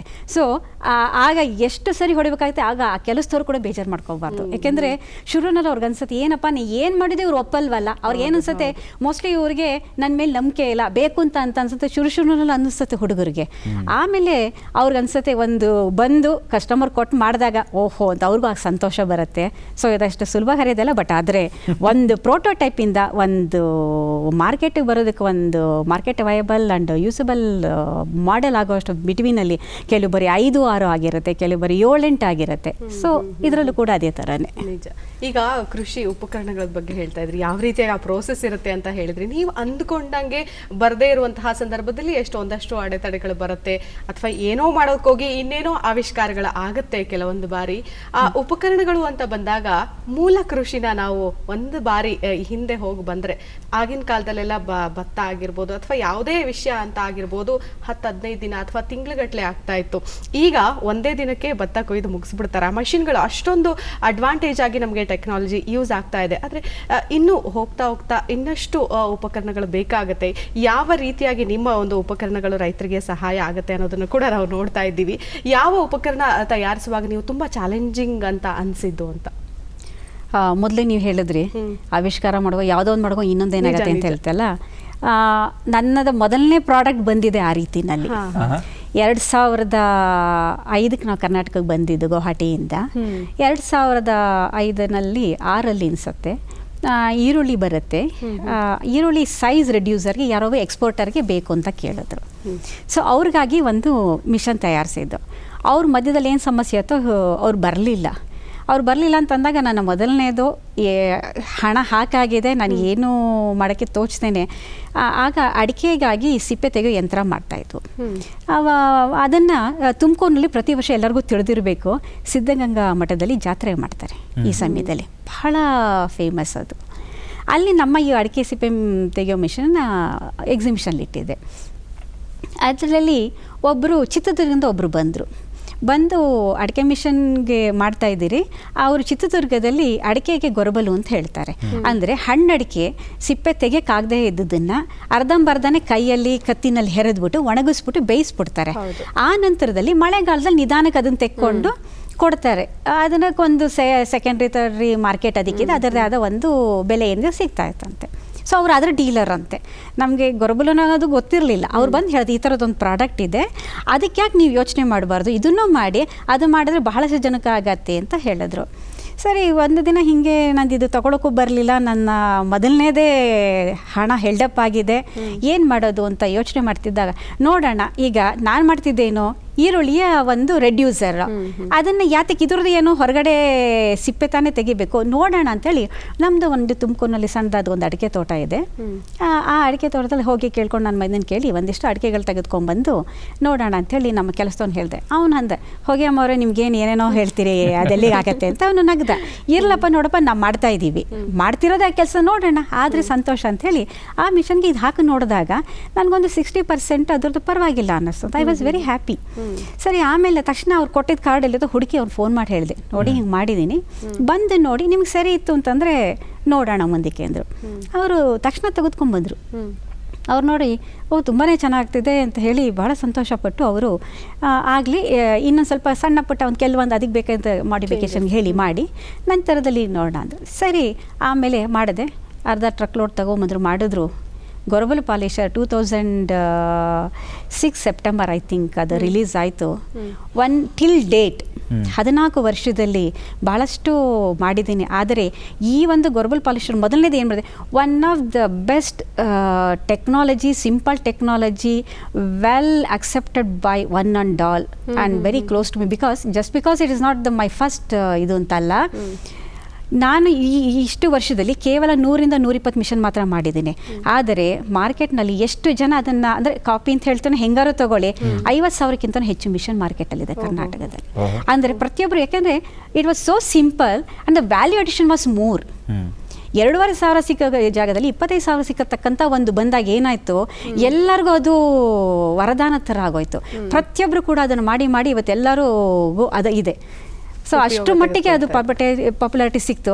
ಮಾಡಿದ್ದೀನೇನೋ, ಬಟ್ ಆದರೆ ನಾನು ಅವಾಗ ಏನಾಗುತ್ತೆ ಅಂತಂದರೆ ಅಲ್ಲಿ ಒಂದು ಪ್ರಶ್ನಾರ್ಥ ಚಿಹ್ನೆ ಬಂದಿತ್ತು. ನಾವು ಅಡಿಕೆ ಸಿಪ್ಪೆ ತೆಗಿಬೇಕು ಅಂತ ಆ ಮಿಷನ್ಗೋಸ್ಕರ ಬಂದಿದ್ದು, ಅದು ನಿಧಾನ ಆಗ್ತಾಯಿತ್ತು. ಯಾಕೆಂದರೆ ಸೀಸನಲ್ಲು ಅಗ್ರಿಕಲ್ಚರ್ ನಾವೇನೇ ಮಿಷನ್ ಕಡಿಮೆ ಸೀಸನಲ್ಲಿ ಆಗುತ್ತೆ. ಆ ಸೀಸನಲ್ಲಿ ಮಾತ್ರ ನಾವು ಟೆಸ್ಟ್ ಮಾಡೋಕ್ಕೆ ಸಾಧ್ಯ, ಹೊರತು ವರ್ಷ ಪೂರ್ತಿ ನಮಗೆ ಸಿಗಲ್ಲ. ಆ ಸೀಸನ್ ಮುಗಿದ್ರೆ ನೆಕ್ಸ್ಟ್ ಸೀಸನ್ ತನಕ ಕಾಯಬೇಕಾಗತ್ತೆ ಇದು. ಆದರೆ ಆ ಸಮಯದಲ್ಲಿ ಬೇರೆ ಇನ್ನೇನೋ ಮಾಡೋಕ್ಕೆ ಹೋಗಿ ಇದು ಬಂತಲ್ಲ, ಅದು ನನಗೇನಾಯ್ತು, ಅಂದರೆ ನಾ ಯೋಚನೆ ಮಾಡ್ಕೊಂಡು ಏನು ಬೇಕು ಅಂತ ಮಾಡಿದ್ದೀವಿ, ಅಂದರೆ ನಾವು I am in the right path, I think I can continue ಅನ್ನೋದು ಈ ಒಂದು ನನಗೆ. ಆಮೇಲೆ ಯಾವಾಗ ಹೆಚ್ಚು ಜನ ಅದು ಕಾಪಿ ಆಗೋಕ್ಕೆ ಶುರು ಮಾಡಿ, ಹೆಚ್ಚು ಜನ ಬಳಸೋಕ್ಕೆ ಶುರು ಮಾಡಿದ್ರು, ಅದ್ರ ಬಗ್ಗೆ ಪ್ರಶಂಸೆಗಳಾಗಿರ್ಬೋದು, ಬೇರೆ ನನಗಲ್ದೆ ಹೊರ ಇಂಡೈರೆಕ್ಟ್ ಆಗೋರು ಗೊತ್ತೇ ಆಗತ್ತಲ್ಲ ಎಲ್ಲೆಲ್ಲಿ ಹೋಗ್ತಾ ಇದೆ, ಏನಾಗ್ತಿದೆ ಜನಗಳಿಗಿಂತ, ಹೆಂಗೆ ಅದರಿಂದ ಅನುಕೂಲ ಆಗ್ತಾ ಇದೆ. ಆಮೇಲೆ ಯಾರು ಅದನ್ನು ಕಾಪಿ ಮಾಡಿದವರು, that made that change their life style also, because they have started earning money than me. ನನಗಿಂತ ಹೆಚ್ಚು ಅವರು ಅದರಿಂದ ಹೆಚ್ಚು ಹಣದ್ರಲ್ಲಿ ಹಣ ಬಂದಾಗ ಅಂದ್ರೆ ಸೈಜ್ ಅಂತ ಬೌಲ್ ಪರ್ಪಸ್ಗೆ ಅವರು ಬಂದಿದ್ದಿದ್ರೆ ಅದು ಹೋಗ್ತಿತ್ತು. ಈ ಒಂದು ಮೊದಲನೇ ಪ್ರಾಡಕ್ಟ್ ಇದು ಬಂದು ಇಷ್ಟೊಂದು ನನಗೆ ಮನ್ಸಿಗೆ ಕೂಡ ನಮಗೂ ಕೂಡ satisfaction. This is satisfaction for innovator. Satisfaction more important than the money ಅನ್ಸೋದು. ಯಾಕಂದ್ರೆ ನಾ ಏನೋ ಮನ್ಸಲ್ಲಿ ಅನ್ಕೊಂಡಿದ್ದು ಅದು ನಿಜ, ಅದು ಜನಗಳು ಮುಟ್ಟೋದಕ್ಕೆ ಆಯ್ತು, ಅದರಿಂದ ಸಹಾಯ ಆಯ್ತಲ್ವ, ಅದೆಷ್ಟೋ ಜನಕ್ಕೆ ಅದು ಅವಶ್ಯಕತೆ ಇತ್ತು, ಅದು ಬಂತಲ್ವಾ, ಅದಕ್ಕೆ ಮಿಷಿನ್ ಮಾಡಬಹುದು ಅನ್ನೋ ಕಲ್ಪನೆ ಇಲ್ಲದ ಟೈಮಲ್ಲಿ ಬಂದು ಜನಗಳಿಗಾಯ್ತು. ಇಲ್ಲಿವರೆಗೂ ಕೂಡ ಅದು ಬಹಳ ನಿಜವೂ it's a very successful innovation till date, I can tell you. ಅಲ್ಲ, ಮುಖ್ಯವಾಗಿ ಅಗತ್ಯತೆ ಬಿದ್ದಾಗ ಅಲ್ಲಿ ನೀವು ಕೆಲಸ ಮಾಡೋದಕ್ಕೆ ಹೋಗ್ತೀರಿ, ಅಗತ್ಯತೆ ಬಿದ್ದಾಗ ಅಲ್ಲಿ ನೀವು ಒಂದು ಕ್ರಿಯೇಟಿವಿಟಿನ ತಗೊಂಡು ಅನ್ವೇಷಣೆ ಮಾಡೋದಕ್ಕೆ ಹೋಗ್ತೀರಿ ಅನ್ನೋದಕ್ಕೆ ಉದಾಹರಣೆ ನೀವು ಅಸ್ಸಾಂಗೆ ಹೋಗಿದ್ದು ಮತ್ತು ಇನ್ನು ಬೇರೆ ಬೇರೆ ರಾಜ್ಯಗಳಿಗೆ ಹೋಗಿ ಅಲ್ಲಿ ಶಾಲೆಗಳನ್ನು ಸ್ಥಾಪನೆ ಮಾಡಿ ಅಲ್ಲಿ ಕಲಿಸೋದಕ್ಕೆ ಹೋದ್ರಿ. ಆ ಕಥೆ ಏನು ಮುಖ್ಯವಾಗಿ? ಯಾಕಂದರೆ ಅಲ್ಲಿನ ಆ ಸ್ಥಳಗಳೇನಿದೆ ಅಲ್ಲಿ ಶಾಲೆಗಳು ಬಹಳ ಕಡಿಮೆ, ಅಲ್ಲಿನ ವಿದ್ಯೆ ಅನ್ನುವಂಥದ್ದು ಬಹಳ ಕಷ್ಟಪಟ್ಟು, ನಿಜವಾಗ್ಲೂ ಕಷ್ಟಪಟ್ಟು ಪಡಿಬೇಕಾದಂಥ ಸ್ಥಳಗಳವಲ್ಲ. ಅಲ್ಲಿನ ಕಥೆ ಏನು ಮೇಡಮ್? ನಾನು ಬೆಂಗಳೂರು ಕೆಲಸ ಮಾಡ್ತಿದ್ದೆ. ಆ ನಂತರದಲ್ಲಿ ಮದುವೆಗೆ ಹೋಗಿದ್ದು ನಾನು ಅರುಣಾಚಲ್ ಪ್ರದೇಶ, ಈಟಾನಗರ್ ನಿರ್ಜುಲಿ ಅಂತ. ಸೊ ನನ್ನ ಮದುವೆದ ಬಹುಶಃ ಯಾರು ಕೇಳಿದಾಗ ಅರುಣಾಚಲ್ ಪ್ರದೇಶ ಬೇರೆ ದೇಶ ಅಂತ ಹೇಳ್ತಾಯಿದ್ರು 92ನೇ ಇಸ್ವಿನಲ್ಲಿ. ಸರಿ, ಅಲ್ಲಿ ಹೋದಾಗ ಕಂಪ್ಯೂಟರ್ದು ಯಾವುದೇ ಒಂದು ಹೊರಗಡೆ ಕೆಲಸಕ್ಕೆ ಹೋಗೋ ಒಂದು ಇರಲಿಲ್ಲ, ಪಾಸಿಬಿಲಿಟೀಸ್ ಇರಲಿಲ್ಲ. ಆಗ LICನಲ್ಲಿ ಪ್ರೋಗ್ರಾಮರ್ ಆಗಿ ಬಂತು, ಬಟ್ ಮಂಡ್ಯಕ್ಕೆ ಬಂತು. ಅರುಣಾಚಲ್ ಪ್ರದೇಶ ಕೇಳಿದಾಗ ಅಲ್ಲಿ ಇನ್ನೂ ಕಂಪ್ಯೂಟರೈಸ್ ಆಗಿರಲಿಲ್ಲ, ಇಲ್ಲ ಅಂತ ಬಂತು. ಸರಿ, ಕ್ಯಾಂಪಸ್ಸಲ್ಲಿ ಏನು ಮಾಡಬೇಕು? ನನ್ನ husband he was lecturer by then, mechanical engineer. And ಅವರು ಮದುವೆ ಹೋದ ನಂತರ ಅವರ ಸ್ಟೂಡೆಂಟ್ಗಳಿಗೆ ಪ್ರಾಜೆಕ್ಟ್ ಮಾಡಿಸ್ತಾ ಇದ್ದಲ್ಲ, he was very very innovative. Actually ತುಂಬಾ ಅಬ್ಸರ್ವ್ ಮಾಡ್ತಾ ಇದ್ದೆ. ಸೊ ಬೇರೆ ಥರ ಮಾಡ್ತಾಯಿದ್ರು. ಸೊ ಅಲ್ಲಿ ನನ್ನ ಒಂದು ಬಾಲ್ಯದಿಂದನೂ ನನಗೆ ಸ್ವಲ್ಪ ಯಾರು ಮಾಡೋಕ್ಕಾಗದ, ಯಾಕೆ ಹುಡುಗಿರು ಮಾಡಬಾರ್ದು, ಸ್ವಲ್ಪ ನನ್ನಲ್ಲಿ ಒಂದು ರೆಬೆಲಿಯನ್ ಅಲ್ಲ, ಯಾಕೆ ಮಾಡಬಾರ್ದು? ನನ್ನ ಪ್ರಕಾರದಲ್ಲಿ ಕೆಲಸ ಅದಕ್ಕೆ ಹುಡುಗಿ ಅನ್ನೋ ಭೇದ ಭಾವ ಇರಲ್ಲ ಅಂತ. That's what I feel. If I am able to do it, yes you do it. ಅದು ಹುಡುಗಿ ಅನ್ನೋದೇನಿರಲ್ಲ ಕೆಲಸ ಅನ್ನೋದು. ಆ ದೃಷ್ಟಿಯಿಂದ ಯಾವಾಗಲೂ ನೋಡ್ಕೊಂಬಂದವಳು. ಹಾಗಾಗಿ ಇವರು ಪ್ರಾಜೆಕ್ಟ್ ಅವ್ರ ಹುಡುಗರಿಗೆ BTech ಲೆವೆಲ್ ಸ್ಟೂಡೆಂಟ್ಸಿಗೆ ಮಾಡ್ತಿದ್ದ ಪ್ರಾಜೆಕ್ಟ್ನ ನಾನು ಅಬ್ಸರ್ವ್ ಮಾಡ್ತಾಯಿದ್ದೆ. ಸೊ ಕೆಲವೊಂದನ್ನು ಮಾಡ್ತಾಯಿದ್ದೆ. ಸೊ ಅಲ್ಲಿಂದ ಎಲ್ಲೋ ಒಂದು ಕಡೆ ನನಗೆ ಒಂದು ಇಂಟ್ರೆಸ್ಟ್ ಬರೋಕ್ಕೆ ಶುರು ಆಗ್ತಾ ಹೋಗ್ತಾಯಿತ್ತು. ಆಮೇಲೆ ಅಲ್ಲಿ ಈ ಥರ ಇಲ್ಲದಾಗ ದೆನ್ ಅಲ್ಲಿ ನಮ್ಮ ಕರ್ನಾಟಕದವರೇ ಒಬ್ಬರು ಮಾಧುರಿ ಸಹಸ್ರಬುದ್ಧೆ ಅಂತ, she was also very very active. So ಅಲ್ಲಿ ಒಂದು ಸ್ಕೂಲ್ ಬೇಕು ಅನ್ನೋದು ಒಂದು ಅಲ್ಲಿ ಇದು ನಿರ್ಜುಲಿ ಅನ್ನೋದಲ್ಲಿ ಹೊರಗಡೆ ಬೇಕು ಮಾಡೋಣ ಅಂತ ಒಂದು ಶುರು ಮಾಡೋಣ ಅಂದರು. ಸರಿ, ಅಲ್ಲಿ ಒಂದು ಶ್ರೇಯಾರಿ ಅಂತ ಹೇಳಿ ಒಂದು ಅಲ್ಲಿನ ಮಕ್ಕಳಿಗೆ, ಯಾಕೆಂದರೆ ಅರುಣಾಚಲ್ ಪ್ರದೇಶದಲ್ಲಿ ಶಾಲೆಗಳು ಅವಾಗ ಇವತ್ತು ಬಹಳಷ್ಟು ಬದಲಾವಣೆ ಆಗಿದೆ. ಕೇಂದ್ರೀಯ ವಿದ್ಯಾಲಯ ಬಹಳ ದೂರ ಹೋಗಬೇಕಾಗ್ತಿತ್ತು, ಗುಡ್ಡಗಳಿಂದ ಬರಬೇಕಾಗ್ತಿತ್ತು. ಹಾಗೆ ನಮ್ಮ ಕ್ಯಾಂಪಸ್ಸಿನ ಹೊರಗಡೆನ ಮಕ್ಕಳಿಗೆ ಒಂದು ಒಳ್ಳೆಯ ಒಂದು ವಿದ್ಯೆ ಕೊಡೋಣ ಅಂಥೇಳಿ ಒಂದು ಸ್ಕೂಲು ಅವರು ಶುರು ಮಾಡೋ, ಅವ್ರ ಜೊತೆಗೆ ಅಲ್ಲಿ ಶುರು ಮಾಡಿ, ಅದು ನನ್ನ ಮೊದಲನೇ ಅನುಭವ ಮಕ್ಕಳ ಜೊತೆಗೆ. ಸೊ ಅದು ಈಗಲೂ ನಡ್ಕೊಂಡು ಹೋಗ್ತಾ ಇದೆ. ಅಲ್ಲಿನ ಗೌರ್ಮೆಂಟ್ ತೊಗೊಂಡಿದೆ ಅಂತ ಕೇಳ್ಪಟ್ಟಿದ್ದೀನಿ. ಈಗ ಅದು ಕೂಡ ತುಂಬ ಚೆನ್ನಾಗಿ ಬೆಳೆದಿದೆಯಂತೆ. ಹಾಗಾಗಿ ನಾನು ಅಲ್ಲಿ ನನ್ನ ಕೆಲಸ, ನನ್ನ ವೃತ್ತಿಗೆ ಏನು ಮಾಡ್ತಾಯಿದ್ದೆ ಅದಲ್ಲದೆ ಮಾಡಬೇಕು ಅಂತ ಬಂದಾಗ, ಈ ಒಂದು ಆಪರ್ಚುನಿಟಿ ಸಿಕ್ಕಿದಾಗ, ಯಾವುದೇ ಸಮಯದಲ್ಲೂ ಮನುಷ್ಯ ನನ್ನ ಮಟ್ಟಿಗೆ ಕ್ರಿಯೇಟಿವಿಟಿನ ಕಳ್ಕೋಬಾರ್ದು. ಎಲ್ಲಿ ತನಕ ನಮ್ಮನ್ನು ಅದನ್ನು ಜಾಗೃತವಾಗಿ ಇಟ್ಕೊಂಡಿರ್ತಾನೋ ಅದು ಒಳ್ಳೆಯದು ಅಂಥೇಳಿ ಕ್ರಿಯಾತ್ಮಕವಾಗಿರೋಕ್ಕೆ ಯಾವಾಗಲೂ ಇಷ್ಟಪಟ್ಟಿದ್ದೆ. ಸೊ ನಮ್ಮ ಕ್ಲಬ್ಬಲ್ಲಿ ಮಹಿಳೆಯರಿಗಾಗಿ ಒಂದು ಕ್ಲಬ್ ಇರಲಿಲ್ಲ. ಯಾತಿಗೆ ಬೇಕು, ಹೇಗಿದ್ರು ಹಸ್ಬೆಂಡ್ ಇದ್ದೇ ಇದೆ, ಯಾತಿಗೆ ಬೇಕು ಅಂತ ಹೇಳಿದಾಗ, ಇಲ್ಲ ನಮಗಾಗಿ ಒಂದು ಸಪ್ರೇಟ್ ಬೇಕು, ನಮ್ಮ ಸಮಯದಲ್ಲಿ ನಾವು ಮಾಡೋದು ಬೇಕು ಅಂತ ಹೇಳಿ ಅಲ್ಲಿ ಕ್ಲಬ್ ಶುರು ಮಾಡಿಸ್ತು. ಸೊ ಇವತ್ತಿಗೂ ಚೆನ್ನಾಗಿ ನಡ್ಕೊಂಬರ್ತಾ ಇದೆ. ಈಗ ಪ್ರತಿ ಸರಿ ಇಂಟರ್ನ್ಯಾಷನಲ್ ವುಮೆನ್ಸ್ ಡೇ ಮಾಡಿದಾಗ ಹೇಳಿದಾಗ ಸಂತೋಷ ಆಗುತ್ತೆ. ಪರವಾಗಿಲ್ಲ, 27-28 ವರ್ಷ ಆದರೂ ಕೂಡ ಅವತ್ತೊಂದಿನ ಏನು ಫೈಟ್ ಮಾಡಿದ್ದು ಅದು ಇವತ್ತಿಗೂ ನಡ್ಕೊಂಬರ್ತಾ ಇದೆ. ಹಾಗೆ ಈ ಥರದ್ರಲ್ಲಿ ಸಕ್ರಿಯವಾಗಿ ಮಾಡ್ಕೊಂಡು ಬಂದು ಆ ಒಂದು ಶಾಲೆನ ಅಲ್ಲಿ ತೆಗೆದು, ಸೊ ಈ ಎಲ್ಲ ಎಕ್ಸ್ಪೀರಿಯನ್ಸು ಬಹುಶಃ ಮುಂದಿನ ದಿನಗಳಿಗೆ ಒಂದು ಬುನಾದಿ ಆಯಿತು ಅಂತ ಅಂದ್ಕೊಂಡೆ ನಾನು. ಓದಿದ್ದು ನೀವು ಹೇಳಿದ್ರಿ ಕಂಪ್ಯೂಟರ್ ಬೇಸ್ಡ್ ಕೋರ್ಸ್ ಮಾಡಿದ್ರಿ, BSc ಮಾಡಿದ್ರಿ, ಅದರ ಜೊತೆಗೆ ಶಿಕ್ಷಕಿಯಾಗಿ ಕೆಲಸ ಮಾಡಿದ್ರಿ, ವುಮೆನ್ಸ್ ಕ್ಲಬ್ ಮಾಡಿದ್ರಿ. ಈ ಎಲ್ಲ ಒಂದು ಜರ್ನಿ ಜೊತೆಗೆ ಈ ಉಪಕರಣಗಳನ್ನು ಕಂಡು ಹಿಡಿಬೇಕು ಅಂತ ಚಿಕ್ಕ ವಯಸ್ಸಲ್ಲಿ ಈ ರೀತಿಯಾಗಿ ಏನಾದರೂ ಮಾಡ್ತಾ ಇದ್ದಿದ್ದು ಉಂಟಾ, ಅಥವಾ ಏನಾದರೂ ಈ ಆಲೋಚನೆಗಳು ಬರ್ತಾ ಇತ್ತಾ, ಮನೇಲಿ ಹೇಳ್ತಾ ಇದ್ರ, ಪ್ರೋತ್ಸಾಹ ಸಿಗ್ತಾ ಇತ್ತಾ, ಹೇಗೆ ಬಂತು? ಚಿಕ್ಕ ವಯಸ್ಸಿಂದಾನೇ ಬಂದಿದ್ಯಾ, ಮನೇಲಿ ಯಾರಾದರೂ ಮಾಡಿದ್ದಾರಾ ಅಂತ ಅದ್ರ ಬಗ್ಗೆ ನೋಡೋದಾದ್ರೆ? ಅಲ್ಲ, ಸ್ವಲ್ಪ ಕೃಷಿ ಕುಟುಂಬ ಹೌದಾ ಅಂತ. ಯಾಕಂದ್ರೆ ನೀವು ಅಡಿಕೆ ಸುಲಿಯೋದು ಅಂತೀರಿ, ಈರುಳ್ಳಿ ಸಿಪ್ಪೆ ಬಿಡಿಸೋದು ಅಂತೀರಿ, ದಾಳಿಂಬೆ ಕಾಳು ಬಿಡಿಸೋದು ಅಂತೀರಿ, ಎಲ್ಲ ಸ್ವಲ್ಪ ಗಿಡ ಮರಗಳ ಮಧ್ಯೆ ಆದ್ರೂ ಓಡಾಡಿರ್ಬೇಕಲ್ಲ. ಈಗ ನಮ್ಮಮ್ಮ ನಿಜವಲ್ಲೂ ನಗ್ತಿರ್ತಾರೆ, ಈ ಪ್ರೋಗ್ರಾಮ್ ನೋಡ್ತಾ ಇರ್ತಾರೆ. ಯಾಕೆಂದ್ರೆ ನಾವು ಹುಟ್ಟಿದ್ದು ಮೈಸೂರು, ಓದಿದ್ದು ಮೈಸೂರು, ನಮ್ಮ ತಂದೆ CFTL ಕೆಲಸ ಮಾಡ್ತಾ ಇದ್ದಿದ್ದು. ಸೊ ಕೃಷಿ ಅನ್ನೋದ್ರ ಬಗ್ಗೆ ಗಂಧಗಾಳಿ ಏನೂ ಇಲ್ಲ. ಆಮೇಲೆ ಒಬ್ಬ ಅಣ್ಣ, ಒಬ್ಬ ತಮ್ಮ. ಸೊ ಒಂದು ಪ್ರೊಟೆಕ್ಟಿವ್ ಫ್ಯಾಮಿಲಿ ಬೆಳ್ಕೊಂಡ್ ಬಂದಿದ್ದು. ಅಲ್ಲಿ ಸಂಗೀತ ಕಲಿತಾ ಇದ್ದೆ, ಸಂಗೀತದ ಪ್ರೋಗ್ರಾಮ್ಗಳು ಆಗ್ಲೂ ಕೂಡ ಗಮಕ ಕಲಿತಿದ್ದೆ. ಸೊ ಇದಿಷ್ಟೇ ನನ್ನ ಸಾಮ್ರಾಜ್ಯ. ಕಾಲೇಜು ಮತ್ತು ನನ್ನ NSS, ಒಂದಿಷ್ಟು ಸೋಷಿಯಲ್ ವರ್ಕ್ ಎಲ್ಲ ಮಾಡ್ತಾ ಇದ್ದೆ. ಆದರೆ ನನ್ನಲ್ಲಿ ಒಂದು ತುಡಿತಾ ಇತ್ತು ಮಾತ್ರ. ಏನು ಅಂತಂದರೆ, ಏನಾರು ಒಂದು ಮಾಡಬೇಕು. ನನಗೆ ಗೊತ್ತಿರಲಿಲ್ಲ ಅವತ್ತಿನ ದಿನದಲ್ಲಿ ಇದ್ದಿದ್ದು ಆ ಒಂದು ಪ್ರೊಟೆಕ್ಟಿವ್ ಫ್ಯಾಮಿಲಿ ಒಳಗೆ ಅಥವಾ ಆ ಒಂದು ಇದರಲ್ಲಿ ಅದು ಯಾವುದೇ ಥರವಾದಿರಲಿಲ್ಲ. ಬಟ್ ಒಂದು ಇಂಡಿಪೆಂಡೆಂಟಾಗಿ ಏನಾರೊಂದು ಬಿಸ್ನೆಸ್ ಅನ್ನೋದೊಂದಿತ್ತು. ಸರಿ, ಆವಾಗ ನಮ್ಮ ಚಿಕ್ಕಮ್ಮನ ಜೊತೆ ಒಂದು ಸರಿ ಡಿಗ್ರಿ ಮಾಡ್ತಾಯಿಲ್ಲ ಮುಗಿದ ಮೇಲೆ ಯಾತಕ್ಕೆ ಸುಮ್ಮನೆ ಕೂತಿರಬೇಕು, CFTL ಟ್ರೈನಿಂಗ್ ತೊಗೋತಾ ಇದ್ದೆ. ನನ್ನ ಚಿಕ್ಕಮ್ಮನ ಜೊತೆಗೂ ಹೇಳಿದ್ದೆ, ಒಂದು ಫೋಟೋ ಕಾಪಿಯರ್ ಹಾಕಿ ಒಂದಿಷ್ಟು ವಿ ಕ್ಯಾನ್ ಅರ್ನ್ ಮನಿ ಅಂತಂತ. ಅಂದರೆ ದಟ್ ವಾಸ್ ಮೈ ಥಿಂಗ್. ಆವಾಗ ಒಂದು ಅಟ್ಲೀಸ್ಟ್ ಒಂದು ಫೋಟೋ ಕಾಪಿಯರ್ ಹಾಕಿ ಜೆರಾಕ್ಸ್ ಮಿಷಿನ್ ಮಾಡಬೇಕು ಅಂತ. ಅದು ನನ್ನ ಮೊದಲನೇ ಯೋಚನೆ ಬಂದಿದ್ದು, ಜೆರಾಕ್ಸ್ ಮಿಷಿನ್ ಹಾಕಬೇಕು ಅನ್ನೋದು ಅಷ್ಟೇ. ಅದು ಅವರೊಬ್ಬರ ಹತ್ರ ಹೇಳಿದೆ, ಗೊತ್ತು, ಪ್ರೋತ್ಸಾಹ ಅಂತೂ ಏನಿರಲಿಲ್ಲ ಬಿಡಿ. ಅದು ಅಲ್ವೇ ಅಲ್ವಾ. ಸೊ ಆ ಥರದ ಮನೇನೂ ಅಲ್ಲ. ಬಟ್ ಆಮೇಲೆ ಮದುವೆ ಆದ ನಂತರದಲ್ಲಿ ನನ್ನ ಅತ್ತೆ ಮನೆ ಕಡೆ ತೋಟ ಇದೆ ತುಮಕೂರಲ್ಲಿ. ಅಲ್ಲಿ ಮೊದಲು ಬಂದಾಗ ನನಗೆ ಅಲ್ಲಿ ಅಡಿಕೆ ಬೆಳೀತಾರೆ, ಅಲ್ಲಿ ನನಗೆ ಸ್ವಲ್ಪ ಅನುಭವ ಬಂತು. ಆಮೇಲೆ ನಾರ್ತ್ ಈಸ್ಟ್ಗೆ ಹೋದ್ಮೇಲೆ ಅಲ್ಲಿ ಇನೋವೇಷನ್ಗಳು ಮಾಡೋ ಮುಂಚೆ ಫಸ್ಟ್ ಇನೋವೇಷನ್ ಮಾಡಿದ್ದು ನಂದು ಇದು ಕೃಷಿ ಬಗ್ಗೆ ಅಲ್ಲ, ಸ್ಕಾಫಿ ಅಂತ ಹೇಳಿ ಕಾಫಿ ಬೇಸ್ಡ್ ಒಂದು ಸಾಫ್ಟ್ ಡ್ರಿಂಕ್. ಅದು ಹಾಂ, ಅದು ಕೂಡ ಹೆಂಗೆ ಬೇಕಾಯಿತು ಅಂತಂದರೆ, ನಾನು ನನ್ನ ಮಗನಿಗೆ ಬಸರಿ ಆದಾಗ ನನಗೆ ಕಾಫಿ ಟೀ ಏನೂ ಕುಡಿಯೋ ಹಾಗಿರಲಿಲ್ಲ. 2 ಡೆಲಿವರಿಲೂ ಹಾಗೆ ಇತ್ತು. ಸೊ ಆ ಸಮಯದಲ್ಲಿ I think my husband he is very very good in, I mean Hi thinks A lot. ಅವ್ರ ಯೋಚನೆ ಇರಬೇಡ, ಅವ್ರಿಗೆ ಬರೋ ಐಡಿಯಾಗಳಲ್ಲಿ ಬಹುಶಃ ಇದು ನಾನೊಂದು 10% ಅಷ್ಟೇ. ಇವತ್ತಿನ ದಿನ ಏನಾರು ನಾನು ತಂದಿದ್ದೀನಿ ಅಂದರೆ 10% ಅಷ್ಟೇ. ಸೊ ಅವ್ರ ಐಡಿಯಾಗಳು ಹೇಳ್ತಾ ಹೋಗೋದು. ಅವ್ರು ಹೇಳಿದ್ರು, ಈಗ ಈ ಥರ ಇದೆ ತಾನೇ, ನೀನು ಕಾಫಿ ಕೊಡೋಕ್ಕಾಗಲ್ಲ, ಯಾಕೆ ಅದ್ರ ಬಗ್ಗೆ ಏನಾರು ಯೋಚನೆ ಮಾಡಬಾರ್ದು ಅಂತ ಹೇಳಿದ್ರು. So he try to always push me to think. ಅವರು ಸುಮ್ಮನೆ ಇರಲ್ಲ, ನಾನು ಸುಮ್ಮನೆ ಕೂತ್ಕೊಳ್ಳೋಕೆ ಬಿಡಲ್ಲ. ಸೊ ಅವಾಗ ಏನಾಗುತ್ತೆ, ಮನಸ್ಥಿತಿ ನಾನು ಕೂಡ ಮಾಡೋದಕ್ಕಿದ್ದಾಗ ಏನಾಗುತ್ತೆ, ಅವಾಗ ಏನಾಗುತ್ತೆ, ಯಾರೊಬ್ಬರು ತೀವ್ದಾಗಲೇ ನಾವು ಅದ್ರ ಬಗ್ಗೆ ಹೆಚ್ಚು ಯೋಚನೆ ಮಾಡೋದು. ಸೊ ಅದನ್ನು ಕಾಫಿ ಬೋರ್ಡ್, ಗುವಾಹಟಿನಲ್ಲಿ ಕಾಫಿ ಬೋರ್ಡ್ಗೆ ಹೇಳಿದೆ, ಹಿಂಗೊಂದು ಮಾಡಿದ್ದೀವಿ ಅಂತ. ಅವರು ಸರಿ ಕಾಫಿಗೆ ಬೀನ್ಸಲ್ಲಿ ಎಲ್ಲ ಕಡೆಯಿಂದ ಆಲ್ ಓವರ್ ಇಂಡಿಯಾ ಎಲ್ಲ ತರಿಸ್ಕೊಡೋದಕ್ಕೆ ಸಹಾಯ ಮಾಡಿದ್ರು.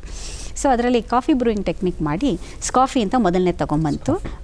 ಅದು ಮೈಸೂರು CFTL ಕೂಡ ಟೆಸ್ಟಿಂಗ್ ಮಾಡಿಸ್ತು. ಆಮೇಲೆ ಅದನ್ನು ಪೇಟೆಂಟು ಆಗಿದೆ ಅದರದ್ದು. ಸೊ ಅದಕ್ಕೆ ಕಿಂಗ್ಡಮ್ ಆಫ್ ಬೆನಿನ್ಗೆ ಅದು ಎಕ್ಸ್ಪೋರ್ಟ್ ಆಗಬೇಕಾಗಿತ್ತು. ಆ್ಯಕ್ಚುಲಿ ಧರ್ಮ ಟೆಕ್ನಲ್ಲಿ ತುಮಕೂರಿನಲ್ಲಿ ಮೊದಲು ಆಗೋದಿರಲಿಲ್ಲ, ಹೈದರಾಬಾದ್ನಲ್ಲಿ ಈ ಕಾಫಿದು ಮೊದಲನೇ ಶುರುವಾಗಬೇಕಾಗಿತ್ತು. ಆದರೆ ಏನೋ ಕಾರಣಾಂತರಗಳಿಂದ ಒಂದು ಅದು ಇಟ್ಕೊಂಡು ಟೇಕ್ ಅಷ್ಟಕ್ಕೆ ನಿಲ್ತು. ಅದಾದಮೇಲೆ ಇನ್ನೊಂದು ಇನ್ಸ್ಟಂಟ್ ರಸಮ್ ಅಂತ ಆಯಿತು, ಅದು ನಮ್ಮದು ಪೇಟೆಂಟು, ಅದು ಸೇಫ್ಟರ್ ಆಗಿದೆ. ಅದಕ್ಕೆ ಪ್ರತಿ ವರ್ಷ ಪ್ರೆಸಿಡೆಂಟ್ ಆಫ್ ಇಂಡಿಯಾ ಇದ್ದಾರಲ್ಲ, ಅವರು 200 ಐಡಿಯಾಗಳಿಗೆ ಟೆಪ್ ಅಂತ ಹೇಳ್ತಾರೆ, ಅದರಿಂದ ಐಡಿಯಾಗಳಿಗೆ ಪ್ರೋತ್ಸಾಹಧನ ಕೊಡ್ತಾರೆ. ಅದು ಮಾರ್ಕೆಟಿಂಗ್ ತನಕ, ಒಂದು ಅನ್ವೇಷಣೆಯಿಂದ ಹಿಡಿದು ಟೆಸ್ಟಿಂಗು ಮತ್ತು ಟೆಸ್ಟ್ ಮಾರ್ಕೆಟ್ ಮಾಡೋ ತನಕನೂ ಆಗೋತಕ್ಕಂಥ ಕೊಡ್ತಾರೆ. ಸೊ ಅದು 2006 7 ನನಗದು ಸಿಕ್ಕಿತ್ತು. ಅದು ತುಮಕೂರು ಬಂದ ಮೇಲೆ ಮಾಡಿದ್ದೀನಿ, ಅಲ್ಲಿಂದ ಶುರು ಮಾಡಿದೆ, ಬಟ್ ತುಮಕೂರು ಬಂದು ಟೆಸ್ಟ್ ಮಾಡ್ಕೊಂಡು. ಸೊ ಈ 2 ಕೂಡ ಇನ್ನೂ ಮಾರ್ಕೆಟಿಂಗ್ ತಂದಿಲ್ಲ. ಯಾವುದು ಮಾರ್ಕೆಟಿಗೆ ಅವತ್ತು ಅಂದುಕೊಂಡಿದೆ ಅದು ಬಿಟ್ಟು ಮಿಕ್ಕಿದ್ದು ಬಂತು. ಸೊ ನೀವು ಕೇಳಿದ್ರೆ ಹೆಂಗೆ ಕೃಷಿ ಪ್ರಧಾನವಾಗಿದ್ದು ಬಂದಿದ್ದ ಅಂತ. ಕೃಷಿ ಪ್ರಧಾನ ಅದೇ ನಮ್ಮ ತೋಟದಲ್ಲಿ ನಾನು ನೋಡಿದ್ದಷ್ಟೇ. ಅಸ್ಸಾಮಲ್ಲೂ ಕೂಡ ಅಡಿಕೆ ತುಂಬ ಹೆಚ್ಚಿಗೆ ಇದೆ. ನಾವು ಇದೆಲ್ಲ ಕೆಲಸ ಮಾಡ್ತಾ ಇರಬೇಕಾದಾಗ ನಾನು ಒಂದು ವಿರಾಸ ಅಂಥೇಳಿ ಒಂದು ಸಂಸ್ಥೆನ ಶುರು ಮಾಡಿದೆ. ಅಲ್ಲಿ ಏನು ಅಂತಂದರೆ ಗ್ರಾಸ್ ರೂಟ್ ಇನೋವೇಟರ್ಸ್, ಅವರುಗಳು ಏನೋ ಒಂದು ಐಡಿಯಾನ ಒಂದು ಪ್ರೋಟೋಟೈಪಿಗೆ ತಂದಿರ್ತಾರೆ. ಸೊ ನ್ಯಾಷನಲ್ ಇನೋವೇಷನ್ ಫೌಂಡೇಶನ್ ಅಂತಿದೆ, ಅವರು ಈ ಗ್ರಾಸ್ ರೂಟ್ ಇನೋವೇಟರ್ಸ್ನೆಲ್ಲ ಈ ಇನೋವೇಷನ್ಗೆ ಅವಾರ್ಡ್ ಕೊಡ್ತಾರೆ. ಅವಾರ್ಡ್ ಕೊಟ್ಟ ನಂತರದಲ್ಲಿ ನಾವು ನೋಡ್ತಾ ಇದ್ವು, ಅವಾರ್ಡೇನೋ ಬಂತು, ಹಣ ಬರುತ್ತೆ, ಆದರೆ ಅದು ಅವರಿಗೆ ಏನೂ ಸಾಕಾಗಲ್ಲ. ಅದರಿಂದ ಅವರೊಂದು ಜೀವನ ಕಟ್ಕೊಳಕ್ಕಾಗ್ತಾ ಇರಲಿಲ್ಲ. Again they were back how they have started, they were the same. ಆ ಒಂದು ಕಂಡು ಹಿಡಿದಿದ್ದಾರೆ, ಅವ್ರ ಹಳ್ಳಿಲಿ ಒಂದು ಮನ್ನಣೆ ಬಂತು, ಆದರೆ ಅದರಿಂದ ಅವ್ರ ಜೀವನ ಕಟ್ಕೊಳಕ್ಕಾಗ್ತಾ ಇರಲಿಲ್ವಲ್ಲ. ಅದು ನನಗೆ ಯಾವಾಗಲೂ ನಾನು ಕಾಡ್ತಾ ಇತ್ತು. I always use to argue ಅಂತಲೇ ಹೇಳ್ಬೋದು. ನನ್ನ ಹಸ್ಬೆಂಡ್ ಹೇಳ್ತಾರೆ, ನೀವೆಲ್ಲ ಅವಾರ್ಡ್ ಎಲ್ಲ ಕೊಡಿಸ್ತಾ ಇದ್ದಾರೆ. ಆ ಟೈಮಲ್ಲಿ ಅವರು IIT ಗೌಹಾಟಿನಲ್ಲಿ ಗ್ಯಾನ್ ಅಂಥೇಳಿ ಹೋಲ್ ನಾರ್ತ್ ಈಸ್ಟ್ಗೆ ಈ ಗ್ರಾಸ್ ರೂಟ್ ಇನೋವೇಟರ್ಸನ್ನ ಸ್ಕೌಟ್ ಮಾಡಿ he was head of that. MHRDಗೆ ಅವರೇ ಶುರು ಮಾಡಿದ್ದು. ಅವರಿಗೆ ಅವಾರ್ಡ್ ಕೊಟ್ಟು ಆ ನಂತರದಲ್ಲಿ ಆಂಟ್ರಪ್ರನರ್ಸ್ ಆಗೋಕ್ಕೆ ಸಹಾಯ ಆಗತ್ತಾ ಅನ್ನೋದು ಮಾಡಬೇಕಾದಂಥ ಅದು ಗೌರ್ಮೆಂಟ್ ಆಫ್ ಇಂಡಿಯಾ ಅದನ್ನು ಮಾಡ್ತಿದ್ದು ಗ್ಯಾನ್ ಅಂತ. ನ್ಯಾಷನಲ್ ಇನೋವೇಷನ್ ಫೌಂಡೇಶನ್ ಅಹಮದಾಬಾದಲ್ಲಿದೆ, ಶುರು ಮಾಡಿದ್ರು. ಸೊ ಅವಾಗ ಬಹಳಷ್ಟು ಇನೋವೇಟರ್ಸ್ದು ಒಂದು ಒಡನಾಟ ಬಂತು, ಐಡಿಯಾಗಳು ಬರ್ತಿರೋದು ಅದು. ಆಮೇಲೆ ನನ್ನ ಹಸ್ಬೆಂಡ್ ಹೆಂಗೆ ಅವರು ಪ್ರೋಟೋಟೈಪ್ ಏನಾದರೂ ಅದನ್ನು ಮಾರ್ಕೆಟಿಗೆ ತರೋದಕ್ಕೆ ಮಲ್ಟಿನ್ಯಾಷನಲ್ ಕಂಪ್ನಿಗೆ ಹೋಗಿ ಅದನ್ನು ಐಡಿಯಾಸ್ ತೊಗೊಳಕ್ಕಾಗತ್ತೆ, ಎಷ್ಟು ಕಷ್ಟಪಡ್ತಿದ್ದು ನೋಡ್ತಿದ್ದೆ. Then I was seeing it and by the time I was also innovator. ನನ್ನ ಒಂದು ಇನೋವೇಷನ್ನು ನನಗೆ ಆಗದೇನೆ ಅಮೆರಿಕಾಗೆ ಹೋಯಿತು. ಸೋನಿ ಮತ್ತು ಫಿಲಿಪ್ಸ್ ತೊಗೊಂಡು ನನ್ನ ಕೆಲಸನ ಅರ್ಧಕ್ಕೆ ನಿಲ್ಲಿಸ್ಬೇಕಾಗಿ ಬಂತು. ಅದು $3,000 ಟ್ರಿಲಿಯನ್ ಅದು ಖರೀದಿಯಾಗಿ ಹೋಯಿತು. ನನಗೆ ಫ್ಯಾಕ್ಸ್ ಬಂತು, ಇದಾಗಲೇ ನಾವು ಖರೀದಿ ಮಾಡಿ ನೀವು ಮಾಡಬಾರ್ದು ಅಂತ. ಅದು ಪಿಕ್ಚರ್ ಆನ್ ಡಿಮ್ಯಾಂಡ್ ಅಂತ. ಅದನ್ನು ಆಮೇಲೆ ಬ್ರೇವಿಯಾ ಕಂಪ್ನಿಯವರು ತೆಗೆದುಕೊಂಡ್ಬಂದರು. ಸೊ ಇದೆಲ್ಲ ನೋಡಿದ್ರೆ ನಮಗೆ ಇಷ್ಟೆಲ್ಲ ತಿಳಿದು ಗೊತ್ತಿದ್ದು ಕೂಡ ನಮ್ಗೆ ಇದಾಗ್ತಿದೆ. ಪಾಪ ಇವ್ರು ಏನೋ ತಿಳಿದು ಏನೋ ಒಂದು ಮಾಡಿರ್ತಾರೆ, ಅವ್ರ ಹೆಚ್ಚು ಪಾಪ ಆಸೆ ಇರುತ್ತೆ, ಹಳ್ಳಿಗಳಿಂದ ಅವ್ರ ಪ್ರೋತ್ಸಾಹ ಸಿಕ್ಕಿರುತ್ತೆ. ಆದರೆ ಅದೊಂದು ಮಾರ್ಕೆಟ್ ರೂಪಕ್ಕೆ ತರೋದಕ್ಕೆ ಎಷ್ಟು ಸಮಸ್ಯೆ ಆಗ್ತಿಲ್ಲ ನೋಡೋಣ, ನನ್ನ ಕೈಲಿಂದ ಏನಾಗುತ್ತೆ ಅಂತೇಳಿ ಅಲ್ಲಿ ವಿರಾಸ ಎಂಟರ್ಪ್ರೈಸಸ್ ಅಂತ ಒಂದು ಶುರು ಮಾಡಿದೆ. ಅಲ್ಲಿ ಎಲ್ಲ ಫೀಲ್ಡಲ್ಲಿ ಇರ್ತಕ್ಕಂಥ ಯಂಗ್ಸ್ಟರ್ಸ್ ಆಯಿತು, ಫ್ರಮ್ ಸಾಫ್ಟ್ವೇರಿಂದ ಹಿಡಿದು ಮ್ಯಾನೇಜ್ಮೆಂಟ್. ಯಾಕೆಂದರೆ ಆ ಸಮಯದಲ್ಲಿ ನಂದೇನು ಮ್ಯಾನೇಜ್ಮೆಂಟ್ ಟ್ರೈನ್ ಆಗಿರಲಿಲ್ಲ, ಬೇರೆ ನೋ ಐ ಆಮ್. ಸೊ ಅವ್ರನ್ನೆಲ್ಲ ತೆಗೆದುಕೊಂಡು ಏನು ಈ ಅವಾರ್ಡ್ಗಳು ಬಂದಿರುತ್ತೆ ಅದರಲ್ಲಿ ಯಾವುದನ್ನು ನಾವು ಮಾಡಿದರೆ ಅದು ಜನಗಳಿಗೆ ಅಥವಾ ಅವ್ರ ಒಂದು ಜೀವನನೂ ಆಗಬೇಕಾದ್ರಿಂದ ಅಂತ ತಗೊಂಡಾಗ ಒಂದು ಬ್ಯಾಂಬೂ ಸ್ಪಿಟ್ಟಿಂಗ್ ಮಿಷನ್ನು ಉಸ್ಮಾನ್ ಶೇಖಾನಿ ಅಂಥೇಳಿ ಮಧ್ಯಪ್ರದೇಶದಿಂದ ಅವರಿಂದ ತೆಗೆದು ಮಾಡಿತು. ಅದು ರಂಗರಾವ್ ಕಂಪ್ನಿಗೆ ಅಲ್ಲಿ ಸಪ್ಲೈ ಮಾಡಿತು. ಸೊ ಮಾಡ್ತಾ ಇರ್ಬೇಕಾದ್ರೆ ಅಲ್ಲಿ ಒಬ್ಬ ಅಡಿಕೆ ಸಿಪ್ಪೆ ತೆಗೆಯೋ ಮಿಷಿನ್ ಒಬ್ಬ ಬಂದ. ಅವನಿಗೆ ಅರ್ಧದಲ್ಲಿ ನಿಂತಿತ್ತು, ಮುಂದಕ್ಕೆ ಹೊಳಿತಾ ಇರಲಿಲ್ಲ, ಹಣದ ಸಹಾಯ ಆಯಿತು. ಯಾರೋ ಹೇಳಿದ್ರು ಅಂಥೇಳಿ ಅವರು ಡಾಕ್ಟರ್ ವಿಠಲ ಹತ್ರ ಬಂದರು, ನನ್ನ ಹಸ್ಬೆಂಡ್ ಹತ್ರ. ಸರಿ, ಆಗ ಅವ್ರು ಹೇಳಿದ್ರು ಅಂತವಂಗೆ, ನೋಡಪ್ಪ ನಾನು ನಿನಗೆ ಇದನ್ನು ಸಹಾಯ ಮಾಡ್ತೀನಿ, technology wise I will help you, monetary you can ask madam if she agrees to give you ಮಾಡಲಿ ಅಂತ. ಸೊ ಅವತ್ತಿನ ದಿನ ನನಗೆ ಅನಿಸ್ತು ನೋಡೋಣ. ಅವತ್ತು ಏನಂದ್ರೆ ದೆನ್ ಹಿ ಟೋಲ್ಡ್ ಮಿ, ಏನೋ ಹೇಳಿದೆ, ಏನಕ್ಕೆ ಅಡಿಕೆಗೆ ನಮಗೇನು ಗೊತ್ತಿಲ್ಲ, ಅಗ್ರಿಕಲ್ಚರ್ ಬಗ್ಗೆ ಬೇಡ, ನಾನೀಗ ಕಾಫಿ ಆಗಲಿ ಇದು ನಂದಿದೆ, ಇನ್ನೊಬ್ಬರದಿಗೆ ಏನಕ್ಕೆ ನಾವು ಮಾಡಬೇಕು ಅಂತ ಕೇಳಿದಾಗ ಅವರು ಅಂತ ಹೇಳಿದ್ರು. ಆ ಸಮಯದಲ್ಲಿ ಕರ್ನಾಟಕದಲ್ಲಿ ಅಡಿಕೆ ಬೆಳೆ ತುಂಬ ಬಹಳಷ್ಟು ಜನಕ್ಕೆ ತೊಂದರೆ ಆಗ್ತಾಯಿತ್ತು, ಯಾವುದು ಪ್ರಾಸೆಸಿಂಗ್ ಇಲ್ಲ, ಕಮ್ಮಿ ಆಗಿದೆ, ಏನಾರು ಬೇಕು ಅಂತ. ಯಾಕಂದ್ರೆ ನಮ್ಮದು ಅತ್ತೆ ಮನೆಯಲ್ಲೂ ಇದ್ದಿದ್ದರಿಂದ ಸೊ ಇಮಿಡಿಯೇಟ್ಲಿ ಅವರಂದ್ರು, ನೋಡು future lies in agriculture and horticulture. So ಅಲ್ಲಿಗೆ ಯಂತ್ರೋಪಕರಣಗಳನ್ನ ಮಾಡೋದಾಗಿರ್ಬೋದು, ಒಂದು ಹೊಸದು ಏನು ಮಾಡಿದ್ರೂ ಕೂಡ ಅಲ್ಲಿಗೆ ಅವಶ್ಯಕತೆ ಇರೋದರಿಂದ ಅಲ್ಲಿಗೂ ಕೂಡ ಸಹಾಯ ಆಗುತ್ತೆ. ನೀನು ಸಹಾಯ ಮಾಡು, ಇಲ್ಲಿ ಏನೋ ಮಿಷಿನ್ ಆಗಿದ್ದನ್ನು ಅಲ್ಲಿ ನಾವು ಕೊಟ್ಟು ಅವ್ರು ಮಾಡಿದ್ರಾಯ್ತು. ಸೊ ಅವಾಗ ನಾನು ಬರೀ ಫೆಸಿಲಿಟೇಟರ್ಗೆ ಅಷ್ಟೇ ಯೋಚನೆ ಮಾಡಿದ್ದು. ಅವನಿಗೆ ಒಂದು ಮಾಡಿಸಿ ಮಿಷಿನ್ ತೊಗೊಂಬಂದೆ ಕರ್ನಾಟಕಕ್ಕೆ, ನಮ್ಮ ತೋಟದಲ್ಲೇ ಡೆಮೋ ಇಟ್ಟೆ. ಅವಾಗ ಗೊತ್ತಾಯಿತು ಎಷ್ಟು ಚೆನ್ನಾಗಿ ನನಗೆ ಬರುತ್ತೆ ಅನ್ನೋದು ಗೊತ್ತಾಯಿತು. ಅಂದರೆ ತಿಳುವಳಿಕೆ ಅದ್ರ ಬಗ್ಗೆ, ಕೃಷಿ ಬಗ್ಗೆ ಇಷ್ಟು ಸುಲಭ ಅಲ್ಲ ಅಂದ್ಕೊಂಡಷ್ಟು. ಕೃಷಿ ಮಾಡಬೇಕು ಅಂತಂದರೆ ಅದ್ರ ಬಗ್ಗೆ ಸಂಪೂರ್ಣವಾಗಿ ಅರಿತು ಅವ್ರಿಗೆ ಏನು ಬೇಕೋ ತಿಳಿದು ಮಾಡಿದ್ರೆ ಮಾತ್ರ ಕೃಷಿನಲ್ಲಿ ಏನಾದ್ರು ಒಂದು ಮಾಡೋಕ್ಕೆ ಸಾಧ್ಯ ಅಂತ ಗೊತ್ತಾಯಿತು. ಸರಿ, ಆಮೇಲೆ 2ನೇ ಮಾಡೆಲ್ ಮಾಡಿಸೋದಾಗಲೂ ಕೂಡ ಆಗಲಿಲ್ಲ.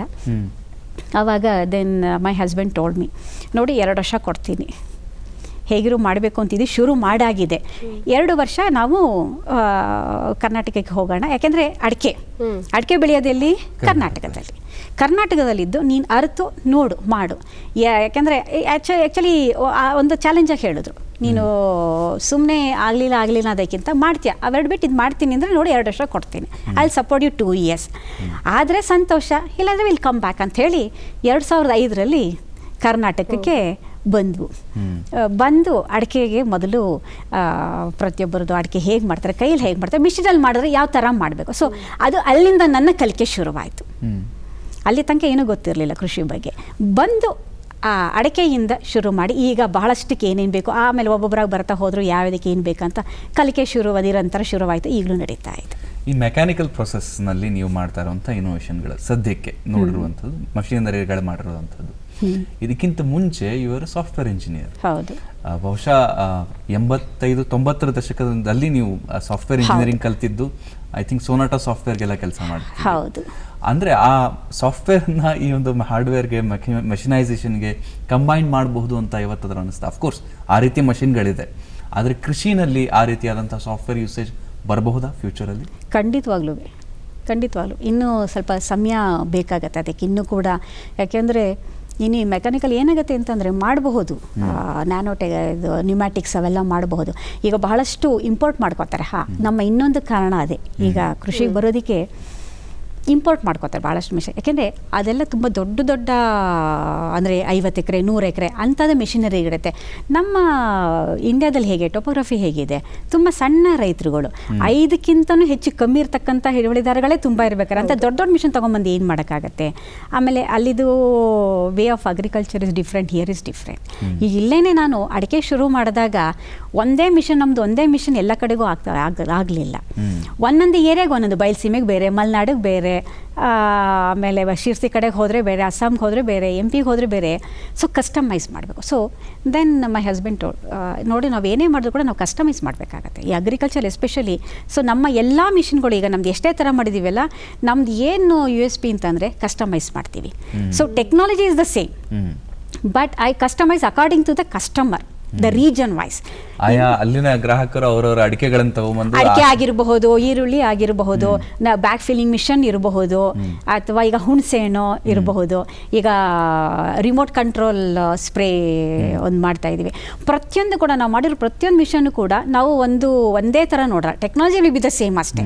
ಬಟ್ ಆದರೆ ಪ್ರತಿಯೊಬ್ಬರಿಗೂ ಅವ್ರಿಗೆ ಯಾವ ಥರ ಬೇಕೋ ಆ ರೀಜನ್ಗೆ ಏನಿದೆ ಅದನ್ನು ಮಾಡಿ ನಾವು ಕೊಡಬೇಕು. ಅಲ್ಲಿಂದ ರೈತರು ನಿಮ್ಮ ಹತ್ರ ಬರ್ತಾರೆ ಅಥವಾ ನೀವು ಅವ್ರ ಹತ್ರ ಹೋಗ್ತೀರಿ, ಆ ಸಮಯದಲ್ಲಿ ಆ ಕ್ಷಣಕ್ಕೆ ಅವ್ರಿಗೆ ಬೇಕಾದಂಥ ಸೈಜ್ ಮತ್ತು ಕ್ವಾಂಟಿಟಿ ಅಲ್ಲಿ ಅವ್ರು ಬಂದಾಗ ನಾವು ಮೊದಲನೇದಾಗಿ ಯಾರೇ ಬರ್ತಾರಲ್ಲ ಬಂದಾಗ ಕೇಳ್ತೀನಿ ಯಾವ ಥರ ಯಾವ ಏರಿಯಾ ಏನು ಅಂತ. ಸೊ ಈಗ ಏನಾಗಿದೆ ಇಷ್ಟು ವರ್ಷದಲ್ಲಿ ಎಲ್ಲ ಕಡೆದು ಏನು ಎತ್ತ ಅನ್ನೋದು ಸ್ವಲ್ಪ ಮಟ್ಟಿಗೆ ಗೊತ್ತಾಗಿದೆ ಮಾಡಿರೋದು. ಸೊ ಅವಾಗ ನಾವು ಒಂದು ಪ್ರಾಸೆಸ್ ಮಾಡಬೇಕಾದ್ರೆ ಟೆಸ್ಟಿಂಗ್ ಮಾಡಬೇಕಾದ್ರೆ ಎಲ್ಲ ಥರದ್ದು ಪ್ರಾಡಕ್ಟು ತರಿಸಿ ನಾವು ಟೆಸ್ಟಿಂಗ್ ಒಂದು ಮಾಡಿರ್ತೀವಿ. ಸೊ ನಮಗೆ ಒಂದು ಸ್ವಲ್ಪ ಮಟ್ಟಿನ ಅರಿವಿರುತ್ತೆ. ಸೊ ಅವರು ಬಂದಾಗ ಕಸ್ಟಮರ್ ಬಂದಾಗ ಅವ್ರಿಗೆ ನಿಮ್ಮದನ್ನು ತೆಗೆದುಕೊಂಬನ್ನಿ ಅಂತ ಹೇಳ್ತೀವಿ. ಸೊ ಅವ್ರು ಯಾವ ಥರ ಮಾಡ್ತಾರೆ, ಏನು ಪ್ರಾಡಕ್ಟ್ ಯಾವ ಥರ ಬೇಕೋ ಕೇಳಿ ಆ ನಂತರ ಆ ಮಿಷಿನ್ ಅವ್ರಿಗೆ ಯಾವ ರೀತಿ ಬೇಕೋ ಆ ಥರ ಮಾಡಿ ನಾವು ಕೊಡ್ತಾ ಇದ್ದೀವಿ. ಅಲ್ಲ, ಮಧ್ಯದಲ್ಲಿ ನೀವು ಇನ್ನೊಂದು ವಿಚಾರ ಹೇಳಿದ್ರಿ, ನೀವು ಚಿಕ್ಕ ವಯಸ್ಸಲ್ಲಿ ಕೃಷಿ ಏನೂ ಇಲ್ಲ, ನಾನು ಗಮಕ ಹಾಡ್ತಿದ್ದೆ, ನಾನು ಸಂಗೀತ ಕಲ್ತಿದ್ದೆ ಅಂತ. ಸ್ವಲ್ಪ ಮಧ್ಯದಲ್ಲಿ ಮೇಡಮ್ ಅವರ ಗಾಯನನೂ ಕೇಳ್ಬಿಡೋಣ ಅಂತ. ಖಂಡಿತವಾಗ್ಲಿ. ಸೊ ಇದರಲ್ಲಿ ಬಹಳಷ್ಟು ಜನ ಏನಕೆಂದರೆ ಈ ಒಂದು ಸಂಗೀತದಲ್ಲಿ ಮೈಸೂರಿನಲ್ಲಿ ನನ್ನ ಮೊದಲನೇ ಗುರುಗಳು ವಸುಮತಿ ಅಂತ. ಆ ನಂತರ ಆಗ ವಿಶ್ವ ಕನ್ನಡ ಸಮ್ಮೇಳನ ನಡೀತು, ಮೊದಲನೇ ವಿಶ್ವ ಕನ್ನಡ ಸಮ್ಮೇಳನ. ಆಗ ನನ್ನ ಇದ್ದಂಥ ಗುರುಗಳು ಮೈಸೂರು ಆನಂದ ಸ್ವಾಮಿಯವರು, C. ಅಶ್ವಥ್ ಅವರು, ಶ್ಯಾಮಲಾಜಿ ಬಾವಿ ಅವರು. ಸೊ ಇವರುಗಳೆಲ್ಲ ಬಹುಶಃ ನನ್ನ ಈ ಒಂದು ಅಲ್ಲಿಂದ ಇಲ್ಲಿ ತನಕ ಬರೋದಲ್ಲಿ ಭಾಳಷ್ಟು ಜನ ಒಂಥರ ಒಳ್ಳೊಳ್ಳೆ ಜನಗಳ ಜೊತೆ ಒಡನಾಟದಿಂದ ಅದು ಒಂದು ಕಾರಣ ಆಯಿತು ನನ್ನ ಸ್ಫೂರ್ತಿಗೆ ಅಂತ ಭಾಳಷ್ಟು ಸರಿ ನಾನು ಅನ್ಕೋತೀನಿ.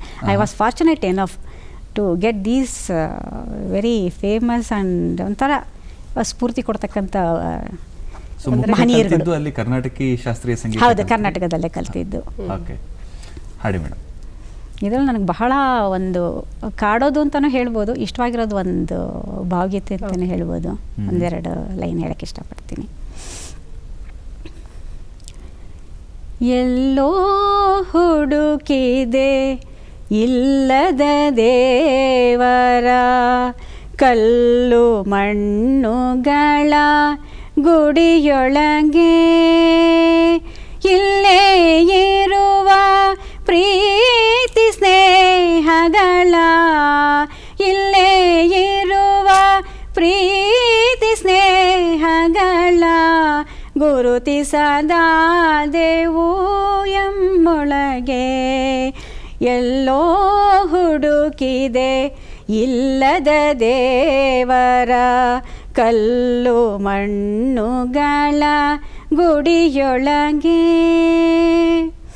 ಹತ್ತಿರವಿದ್ದು ದೂರ ನಿಲ್ಲುವೆವು ನಮ್ಮ ಹಮ್ಮಿನ ಕೋಟೆಯೊಳು, ಹತ್ತಿರವಿದ್ದು ದೂರ ನಿಲ್ಲುವೆವು ನಮ್ಮ ಹಮ್ಮಿನ ಕೋಟೆಯೊಳು.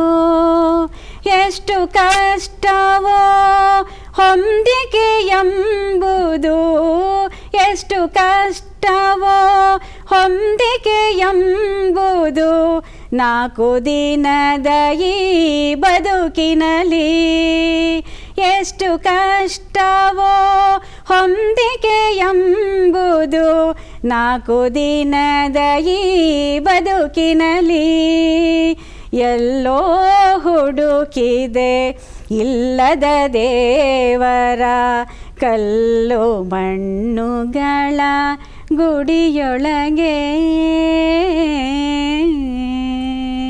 ಎಂತ ಅದ್ಭುತ ಸಾಲುಗಳನ್ನು ಹೇಳಿದ್ರೆ. ಎಲ್ಲರೂ ಜೀವನದಲ್ಲಿ ಅಳವಡಿಸ್ಕೊಳ್ಬೇಕು, ಅಥವಾ ಇದನ್ನ ತಿಳ್ಕೊಂಡ್ಬಿಟ್ರೆ, ಈ ಸಾಲುಗಳನ್ನು ನೀವೇನು ಹೇಳಿದ್ರಲ್ಲ, ಈ ಸಾಲುಗಳನ್ನು ತಿಳ್ಕೊಂಡ್ರೆ ಸಾಕು, ಜೀವನ ಅರ್ಥ ಆಗುತ್ತೆ. ನನಗೆ ಈ ಹಾಡು ಬಹಳ ತುಂಬಾ ಕಾಡೋದು ನಂಗೆ ಈ ಹಾಡೆ. ಇಷ್ಟೆಲ್ಲ ಬರಿತೀವಿ, ಗೊತ್ತಿರುತ್ತೆ, ಕೇಳಿರ್ತೀವಿ, ಬಸ್ಟ್ ಆದ್ರೆ ಹೇಳ್ತಾ ಎಷ್ಟು ಕಷ್ಟ ಈ 4 ದಿನದ ಈ ಬದುಕಿನಲ್ಲಿ, ಎಷ್ಟು ಕಷ್ಟ. ಹಾಗಾಗಿ ಹಾಡು ನಾನು ಬಹಳ ಅಪ್ಯಾಯಮಾನ. ತುಂಬಾ ಅದ್ಭುತವಾಗಿ ಹಾಡಿದ್ರಿ. ಯಾವಾಗ್ಲೂ ಅನ್ನಿಸ್ಲಿಲ್ವಾ ಇದೇ ಕ್ಷೇತ್ರವನ್ನ ನಾನು ಮುಂದುವರಿಸಬೇಕು, ಈ ಕ್ಷೇತ್ರದಲ್ಲೇ ಏನಾದ್ರೂ ಸಾಧನೆ ಮಾಡಬೇಕು ಅಂತ? ಖಂಡಿತ, ಖಂಡಿತ. ಮೈಸೂರಲ್ಲಿದ್ದಾಗ ಎಲ್ಲರೂ ನನ್ನನ್ನು ಜೂನಿಯರ್ ವಾಣಿ ಜಯರಾಮ್ ಎಲ್ಲರೂ ಹಾಡಿನ ಹುಡುಗಿ ಅಂತಲೇ ಕಾಲೇಜಲ್ಲಾಗಿರ್ಬೋದು ಎಲ್ಲ ಕಡೆ ಅಂತಿದ್ದು ಅದೇನೆ. ಅಲ್ಲಿ ರೋಟ್ರಾಕ್ಟ್ ಇರುತ್ತಲ್ಲ, SD ಬೈಕ್ ಕೇಳಿದಿರಲ್ಲ, ಅದ್ರ ಓನರು, ಅದು ವುಮೆನ್ಸ್ ಒಂದು ವಿಂಗ್ ಬರುತ್ತೆ ರೋಟ್ರಿ, ಸೊ ಅದ್ರದ್ದು ಅವರು ಪ್ರೆಸಿಡೆಂಟು.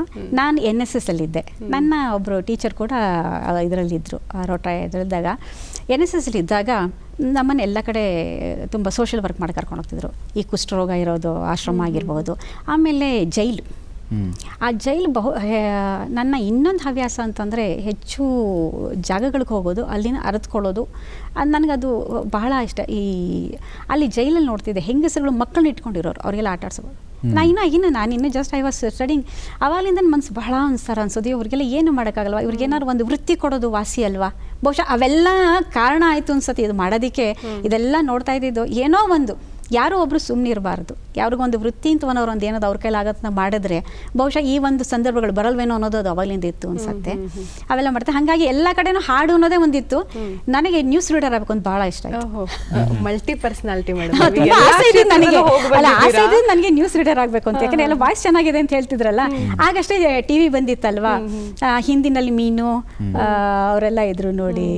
ಆಮೇಲೆ ಕನ್ನಡದಲ್ಲಿ ಬಹುಶಃ ಮಂಜುಳಾ ಗುರುರಾಜ್ ಆಮೇಲೆ ಬಂದರು ಅನ್ಸುತ್ತೆ, ಇನ್ನೊಬ್ರು ಸಬಿಹಾ ಬಾನು ಅವರೆಲ್ಲ, ಅದೆಲ್ಲ ತುಂಬ ಕೇಳ್ತಿದ್ದೆ. News reader was in my mind. But ಅದಾಗಲಿಲ್ಲ. ಅದಾಗ್ಲಿಲ್ಲ ಅಂತಾನೆ ಇಷ್ಟೊಂದು ಸಾಧನೆ ಬಟ್ ಮಾಡಿದ್ದೀರಾ ಹಾಡುಗಳದ್ದು ಹಾಡ್ತಾ ಇದ್ದೆ, ಕ್ಷೇತ್ರದಲ್ಲಿ. ಪ್ರೋಗ್ರಾಮ್ಗಳು ಕೊಡ್ತಾ ಇತ್ತು, ಎಲ್ಲ ಸಾಧ್ಯ ಆಗುತ್ತೆ. ಒಟ್ನಲ್ಲಿ ಸಂಗೀತ ವಾಸ್ ಮೈ ಥಿಂಗ್, ಇವತ್ತಿಗೂ ಕೂಡ ಅಷ್ಟೇ. ಹೌದು, ನೀವು ಹೇಳಿದ್ರಿ ಮಹಿಳೆಯರಿಗೆ ಏನಾದ್ರು ಮಾಡಿಕೊಡ್ಬೇಕು ಅಂತ. ಕೃಷಿ ಅಂತ ಬಂದಾಗ ನೀವು ಕೃಷಿಯಲ್ಲಿ ಇಷ್ಟೊಂದು ಯಂತ್ರೋಪಕರಣಗಳನ್ನ ಆವಿಷ್ಕಾರ ಮಾಡಿದ್ದೀರಿ, ಅದು ಎಷ್ಟೋ ಜನ ಕೃಷಿಕರಿಗೆ ಸಹಾಯ ಆಗಿದೆ, ಅದನ್ನ ಇಟ್ಕೊಂಡು ಕೆಲಸ ಮಾಡ್ತಾ ಇದ್ದಾರೆ. ಕೃಷಿ ಅಂತ ಬಂದಾಗ ನಾವು ಯಾವಾಗಲೂ ಮಹಿಳೆಯರು ಇಲ್ಲದೆ, ಹೆಣ್ಮಕ್ಳು ಇಲ್ಲದೆ ಕೃಷಿ ಆಗೋದೇ ಇಲ್ಲ ಅಂತ ಅಂದ್ರೆ ಅತಿಶಯೋಕ್ತಿ ಏನಲ್ಲ. ಆದರೆ ಕೃಷಿ ಪುರುಷ ಪ್ರಧಾನ ಆಗೋಗಿದೆ.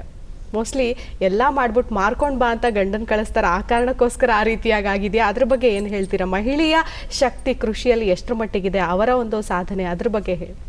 ನೀವು ತುಂಬ ಸರಿಯಾಗಿ ಹೇಳಿದ್ರಿ. ಮಾರಾಟ ತನಕ ಮಹಿಳೆ ಇರ್ತಾಳೆ, ಬೇಕು. ಹಣ ಮಾತ್ರ ಪುರುಷನ ಕೈ. ಬಹುಶಃ ಇವರೇ ಹೋಗಿ ಯಾತಕ್ಕೆ ಅದು ಅಂತ ಕೇಳ್ತೀನಿ. ಸೊ ಅರುಣಾಚಲಿಂದನೂ ನಾನು ನೋಡ್ಕೊಂಡ್ಬಂದೆ, ಅಲ್ಲೂ ಕೂಡ ಮಹಿಳೆ ಎಷ್ಟು ಕಷ್ಟಪಡ್ತಾರೆ ಅಂದರೆ, ಮುಂದ್ಗಡೆ ಮಗುನ ಕಟ್ಕೋತಾರೆ, ಪುಟ್ ಮಕ್ಕಳು. ಹಿಂದ್ಗಡೆ ಒಂದು ಬ್ಯಾಗಲ್ಲಿ ಬೆಟ್ಟಗಳಿಗೆ ಹೋಗಿ ಈ ಟೈಗರ್ ಗ್ರಾಸ್ ಆಗಿರಬಹುದು, ಅಥವಾ ಅವ್ರಿಗೆ ಬೇಕಾಗಿರೋದು ಅಲ್ಲಿ ಝೂಮ್ ಕಲ್ಟಿವೇಶನ್ ಅಂದರೆ ನೆಲದಲ್ಲಿ ಮಾಡಲ್ಲ, ಬೆಟ್ಟಗಳು ತಾನೇ, ಮೆಟ್ಟುಗಳಲ್ಲಿ ಬೆಂಕಿ ಹಚ್ಚಿಬಿಡ್ತಾರೆ. ಸೊ ಅಷ್ಟು ಕ್ಲೀನ್ ಆಗುತ್ತೆ. ಅಲ್ಲಿ ಹೋಗಿ ಮಕ್ಕೈ ಅದೇ ಜೋಳಗಳು ಏನಿದೆ ಅದೇನು ಬೇಕು ಹಾಕ್ಬಿಡ್ಬಿಡ್ತಾರೆ. ಅದು ಬಂದ ಮೇಲೆ ಅದನ್ನ ಕಟ್ ಮಾಡ್ಕೊಂಡು ಮುಂದಕ್ಕೆ ಹೋಗ್ತಾರೆ. ಆ ಬೆಟ್ಟ ಹತ್ಕೊಳ್ಳೋದು ಮಹಿಳೆ, ಮುಂದ್ಗಡೆ ಮಗುನ ಕಟ್ಟಿರ್ತಾರೆ ಶಾಲಲ್ಲಿ, ಹಿಂದ್ಗಡೆ ಏನೇನು ಬೇಕು ಕತ್ಕೊಂಡ್ಬಂದು ಹತ್ತು ಇಳಿತಾರೆ. ಸೊ ಅಲ್ಲಿಂದ ಅಂದರೆ ಅಷ್ಟು ಕಷ್ಟಪಡ್ತಾರೆ ಅಲ್ಲಿಂದ. ಸೊ ಅವಾಗ್ಲಿಂದನೂ ಇಲ್ಲಿಗೆ ಬಂದರೆ ಕರ್ನಾಟಕ, ಇಲ್ಲೂ ಅಷ್ಟೇ ಮಹಿಳೆಯರೇ ಹೆಚ್ಚು ಮಾಡೋದು. ಹಾಗಾಗಿ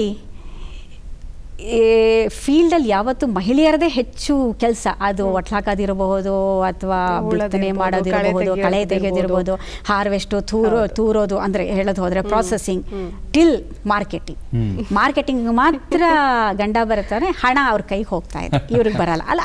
ಅದು ವಾಸ್ತವಿಕ ಕೂಡ. ಅದು ಎಲ್ಲ ಕಡೆ ಅಲ್ಲಿ ಅರುಣಾಚಲಿಂದ ಇರೋದು, ಇಲ್ಲಿ ಲಾಸ್ಟ್ ವೀಕು ಬಿಜಾಪುರಲ್ಲಿ ಒಂದು ತಾಂಡಕ್ಕೂ ಹೋಗಿ ವಿಸಿಟ್ ಮಾಡಿ ಬಂದೆ ಅವೇಕ್ ಮುಖಾಂತರದಲ್ಲಿ. ಸೊ ಎಲ್ಲ ಕಡೆ ಹೋದಾಲು ನನ್ನ ಮಿಷನ್ ಎಲ್ಲೆಲ್ಲಿ ಹೋಗಿದೆ, ಪ್ರತಿಯೊಂದು ಊರಿಗೂ ಹೋಗ್ತೀನಿ. I make it mandatory. ಎಲ್ಲೆಲ್ಲಿ ಹೋಗಿದೆ ಆ ಒಂದು ಕಡೆ ಹೋಗಿ ಅಟ್ಲೀಸ್ಟ್ ಒಂದೆರಡು ಕಡೆನ ವಿಸಿಟ್ ಮಾಡಿ ಅವಾಗ ನಮ್ಗೆ ಗೊತ್ತಾಗತ್ತೆ ಅಂತೇಳಿ. ಸೊ ಈ ಒಂದು ಪ್ರಾಸೆಸಲ್ಲಿ ನಾನೊಬ್ಬ ಮಹಿಳೆ ಆಗಿರೋದ್ರಿಂದ ನನ್ನ ತಲೆಯೊಳಗೆ ಆವಾಗಲೂ ಇತ್ತು. ಸೊ ಇದು ಅಗ್ರಿಕಲ್ಚರ್, ಹಾರ್ಟಿಕಲ್ಚರ್ ಏನೇ ಮಾಡಬೇಕಾದ್ರೆ ಡ್ರಡ್ಜರಿ ರಿಲೇಟೆಡ್ ತುಂಬಾ ಕಷ್ಟದಾಯಕವಾಗಿರೋದ್ರಿಂದ ನಾವು ಮಾಡೋ ಮಿಷನ್ ಹೆಂಗಿರಬೇಕು ಅಂತ ನಾನು ಯಾವಾಗಲೂ ಹೇಳ್ತಿದ್ದಿದ್ದು, ಮಹಿಳೆಯರು ಇರೋದ್ರಿಂದ, ನಾನೊಬ್ಬ ಮಹಿಳೆ ಇರೋದ್ರಿಂದ ಅವರಾಗಿ ಯಾವ ರೀತಿನಲ್ಲಿ ಮಾಡಿದ್ರೆ ಅವ್ರಿಗೆ ಅನುಕೂಲ ಆಗತ್ತೆ, ಆ ಥರದನ್ನೇ ಮಾಡ್ತಾ ಇರೋದು. ಸೊ ನಾವು ಮಾಡಿರೋ ಎಲ್ಲ ಮಿಷನ್ಗಳಲ್ಲೂ ಕೂಡ ತುಂಬಾ ಸರಳತೆ, ಅದಕ್ಕೆ ಮೇಂಟೆನೆನ್ಸ್ ಫ್ರೀ ಅಂತಲೇ ಹೇಳ್ಬೋದು. Very very less maintenance. ಯಾಕೆಂದರೆ ಹಳ್ಳಿಗಳಲ್ಲಿ ಅವ್ರಿಗೆ ನಮ್ಮ ಒಂದು ಧರ್ಮ ಟೆಕ್ನಾಲಜಿ ಕಂಪ್ನಿ ಹೆಸರು ಧರ್ಮ ಟೆಕ್ನಾಲಜಿಯಿಂದನೇ ಒಬ್ಬ ಸರ್ವಿಸ್ ಮನ್ ಬಂದ್ ಮಾಡಬೇಕು. ಈಗ ಒಬ್ಬ ಮಹಿಳೆನೂ ಅದನ್ನು ಉಪಯೋಗಿಸ್ತಿದ್ರು ಕೂಡ ಅಲ್ಲಿಂದನೇ ಬಂದ್ ಮಾಡಬೇಕು, ಇಲ್ಲಾಂದ್ರೆ ಹಂಗಿಲ್ಲ. ನಮ್ಮದು ಪ್ಯಾರಾಸಿಟಿಕ್ ಡಿಸೈನ್ ಅಂತ ಹೇಳ್ತಾರೆ. Design very simple, it requires very less service, ಅಂದರೆ ಹೆಚ್ಚು ಸರ್ವಿಸ್ ಬೇಕಾಗಿಲ್ಲ. ಸೊ ಮಹಿಳೆಯರು ಕೂಡ ಅದನ್ನು ಉಪಯೋಗಿಸ್ಬೋದು. ಸೊ ಯಾವಾಗಲೂ ಅವರನ್ನು ತಲೆಯಲ್ಲಿ ಇಟ್ಕೊಂಡೆ ಬಹಳಷ್ಟನ್ನು ನಾವು ಮಾಡಿರೋದು ಅದೇ. ಈ ಪ್ರಾಸೆಸಿಂಗ್ ಹುಣಸೆಹಣ್ಣೆ ಆಗಿರಬಹುದು, ಆಮೇಲೆ ಕಸೂರಿಗೆ ಮಾಡೋದಕ್ಕೂ ಕೂಡ ಮಿಷಿನ್ ಮಾಡಿದ್ದೀವಿ. ಅದು ತುಂಬಾ ಕಷ್ಟ, ಅದು ಕಾಲಿಂದ ಉಜ್ಜಿ ಮಾಡಬೇಕು. ಅದು ಬೆಂಗಳೂರಲ್ಲಿ ಮಂಕಿ ಬ್ರ್ಯಾಂಡ್ ಅವ್ರು ಇದ್ದಾರಲ್ಲ, ಅವ್ರದಕ್ಕೆ ಅಲ್ಲಿ ನೋಡಿದ್ದು, ಅವ್ರು ಒಂದು ಏನಾದ್ರು ಮಾಡೋಕ್ಕಾಗುತ್ತೆ ಕಾಲು ಮಾಡ್ದಂಗೆ, ಅದು ಕಾಲೆಲ್ಲ ತುಂಬ ನೋವು ಬರೋದು. ಒಂದು 6-8 ತಿಂಗಳಾದಮೇಲೆ ಕೆಲಸ ನಿಲ್ಲಿಸ್ತಾಯಿದ್ರು, ಆಗ್ತಾ ಇರಲಿಲ್ಲ ಉಜ್ಜೋದು. ಸೊ ಅದಕ್ಕಾಗಿ ವೈಂಡಿಂಗ್ ಕಸಬರಿಗೆ ಮಾಡೋ ಮಿಷನ್ ಮಾಡಿದ್ದೀವಿ. ಆಮೇಲೆ ಹುಣಸೆಹಣ್ಣು ಸಿಪ್ಪೆ ತೆಗೆದು ಬಿಡಿಸೋದಾಗಿರಬಹುದು, ಅಥವಾ ಈರುಳ್ಳಿ. ಸೊ ಈ ಒಂದು ನಮ್ಮ ಈ ಎಲ್ಲ ಯೋಚನೆಗೆ ಮಹಿಳೆಯರಿಗೆ ಮಾಡಬೇಕು, ನಾನು ಮಾಡ್ತೀನಿ ಅಂತಂದರೆ ಈ ಎಲ್ಲ ಮಿಷನ್ ನಾನು ಮಾಡ್ತೀನಿ ಅಂದರೆ ಖಂಡಿತವಾಗ್ಲೂ ಅವ್ರು ಮಾಡೇ ಮಾಡ್ತಾರೆ. ಸೊ ಪ್ರತಿಯೊಂದು ಯೋಚನೆ ಏನೇ ಒಂದು ಮಿಷನ್ ಮಾಡಬೇಕು ಅವ್ರು ನಾನು ಮಾಡೋಕ್ಕೆ ಸಾಧ್ಯ ಆಗತ್ತೆ. ನಾನು ಅದನ್ನು ಆಪ್ರೇಟ್ ಮಾಡ್ತೀನಿ, ನಾನು ಅದನ್ನು ಮೇಂಟೈನ್ ಮಾಡ್ತೀನಿ ಅಂದರೆ ಪ್ರತಿಯೊಬ್ಬ ಮಹಿಳೆ ಮಾಡ್ಬೋದು. ಎಲ್ಲ ಇಟ್ಸ್ ವುಮನ್ ಸೆಂಟ್ರಿಕ್ ಮಿಷನ್ ಅಂತಲೇ ಹೇಳ್ಬೋದು. ಸೊ ಈ ಒಂದು ಒತ್ತಾಸೆಗೆ ನಮಗೆ ಈ ಒಂದು ನಮ್ಮ ಒಂದು ಜರ್ನಿನಲ್ಲಿ ಬಂದಿದೆ IIHR, Indian institute of horticulture research ಹೆಸರುಘಟ್ಟದಲ್ಲಿ ಏನಿದೆ, ಅದು ಕೂಡ ನಮಗೆ ಬಹಳ ಪ್ರೋತ್ಸಾಹ ಕೊಡ್ತಾ ಬಂದರು. 2007ನೇ ಇಸ್ವಿನಲ್ಲಿ ಬಂದಾಗ ಈ ಥರ ಮಾಡಬೇಕು ಅಂತ ಅಲ್ಲಿ ಹೋದಾಗ, ಅಲ್ಲಿ ಒಂದು ಇಂಜಿನ್ ಸೆಕ್ಷನಲ್ಲಿ ಆಗ ಡಾಕ್ಟರ್ ಮಂದಾರ್ ಅಂತಿದ್ರು, ಈಗ ಡಾಕ್ಟರ್ ಸೆಂಥಿಲ್ ಕುಮಾರ್ ಅಂತ ಹೇಳಿ ಅವರು ಪ್ರಿನ್ಸಿಪಲ್ ಸೈಂಟಿಸ್ಟು. ಸೊ ಇಷ್ಟು ದಿನದಲ್ಲಿ ಅವರು ಕೂಡ ಇವತ್ತು ಬೆಳಿಗ್ಗೆನಷ್ಟೇ ಕನ್ನಡಪ್ರಭದ ಮೊದಲಿಗೆ ಅವರು ನನಗೆ ಆ ಒಂದು ಆರ್ಟಿಕಲ್ ತೆಗೆದು ಕಳಿಸಿದ್ರು, ನೋಡಿ ಮೇಡಮ್ ಇವತ್ತು ಬಂದಿದೆ ಅಂತ. ಇವತ್ತು ಕನ್ನಡಪ್ರಭದಲ್ಲಿ ಬಂದಿದೆ, ಫಸ್ಟ್ ಅವರಿಂದ ಬಂತು. ಅಂದರೆ ಅವರು ಕೂಡ ಅವರ ಒಂದು ಡಿಸೈನ್ಗಳು ಕೂಡ ಕೆಲವೊಂದು ನಾವು ತೆಗೆದುಕೊಂಡು ಈ ಮಹಿಳೆ ರೈತರಿಗೆ, ಯಾಕೆಂದರೆ ಅವರು ಮಾಡ್ತೀನಿ, ಅವರು ಕೂಡ ನಮ್ಮ ಒತ್ತಾಸೆಗೆ ನಿಲ್ತಿರೋದ್ರ ಆ ಒಂದು ಸಪೋರ್ಟಿಂದ ಅವರು ಕೂಡ ಡಿಸ್ಕಸ್ ಮಾಡ್ತೀವಿ. ಸೊ ಮಹಿಳೆಯರು ಬಂದಾಗ ಅಲ್ಲೂ ಕೂಡ ಟ್ರೈನ್ ಮಾಡ್ತಿದ್ದೆ. ಸೊ ಏನೇ ಮಾಡಿದ್ರು ಕೂಡ ಮಹಿಳೆಯರಿಗಾಗಿ, ಯಾವ ರೀತಿಯಲ್ಲಿ ಮಹಿಳೆಯರಿಗಾಗಿ ಮಾಡಿದರೆ ಒಳ್ಳೆಯದು. ಅದು ವುಮನ್ ಸೆಂಟ್ರಿಕ್ ಮಿಷನ್ಸ್ ಅಂತಲೇ ಹೇಳ್ಬೋದು ನಾವು ಮಾಡ್ತೀವಿ. ನಿಮಗೆ ತುಂಬ ಪ್ರಸಿದ್ಧಿ ತಂದುಕೊಟ್ಟಿದ್ದು ವಾದರಾಜ ಒಲೆ. ಅದ್ರಲ್ಲಿ ಏನು ಮಾಡಿದ್ರಿ ಅಂದರೆ ವೈಶಿಷ್ಟ್ಯ ಏನಿತ್ತು ಅದರಲ್ಲಿ ಆ ಒಲೆನಲ್ಲಿ? ವಾದಿರಾಜ ಒಲೆ ಒಂದು ಈಗ ಸ್ವಚ್ಛ ಇಂಡಿಯಾ ಸ್ವಚ್ಛ ಭಾರತ್ ಅಭಿಯಾನ್ ಬಂತಲ್ಲ, ಸೊ ಆ ಸಮಯದಲ್ಲಿ ನಾವು ಪ್ರತಿ ವರ್ಷವೂ ಮೆಂಟರ್ ಮಾಡ್ತೀವಿ ಸ್ಟೂಡೆಂಟ್ಗಳಿಗೆ, ಇಂಜಿನಿಯರಿಂಗ್ ಸ್ಟೂಡೆಂಟು ಅಥವಾ ಸಣ್ಣ ಹುಡುಗರುಗಳು ಏನಾದ್ರು ಒಂದು ಪ್ರಾಜೆಕ್ಟ್ ಮಾಡಬೇಕು ಅಂದರೆ.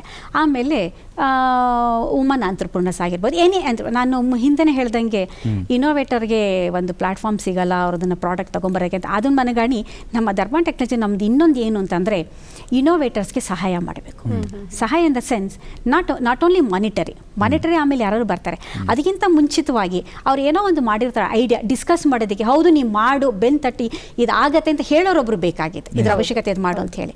ಸೊ ಆ ನಿಟ್ಟಿನಲ್ಲಿ 24 ಗಂಟೆನೂ 365 ದಿನವೂ ನಮ್ಮ ಧರ್ಮ ಟೆಕ್ನಾಲಜಿನಲ್ಲಿ ಯಾವುದೇ ಇನೋವೇಟರ್ ಇಂಡಿಯಾದಿಂದ ಎಲ್ಲಿಂದ ಡಿಸ್ಕಷನ್ಗೆ ಮತ್ತು ಅವರು ಮಾಡಿರೋದಕ್ಕೆ ಒಂದು ಹೆಂಗೆ ಮಾಡಬೇಕು ಅನ್ನೋದು ಮಾಡೋದಕ್ಕೆ ಬರ್ತಾ ಇರ್ತಾರೆ. ನಾವು ಅದನ್ನು ಮಾಡ್ತಾ ಇದ್ದೀವಿ. ಬಹಳಷ್ಟು ಜನ ಅದರಿಂದ 5-6 ಜನ ಆಂಟ್ರಪ್ರನರ್ಸ್ ಆಗಿದ್ದಾರೆ, ದೋಸ್ ಮೆಂಟರ್ಡ್ ಫ್ರಮ್ ಧರ್ಮ ಟೆಕ್ನಾಲಜೀಸ್. ಸೊ ಡಾಕ್ಟರ್ ವಿಠಲಿಂದ ಆಗಿರ್ಬೋದು ಅಥವಾ ನನ್ನಿಂದ ಆಗಿರ್ಬೋದು.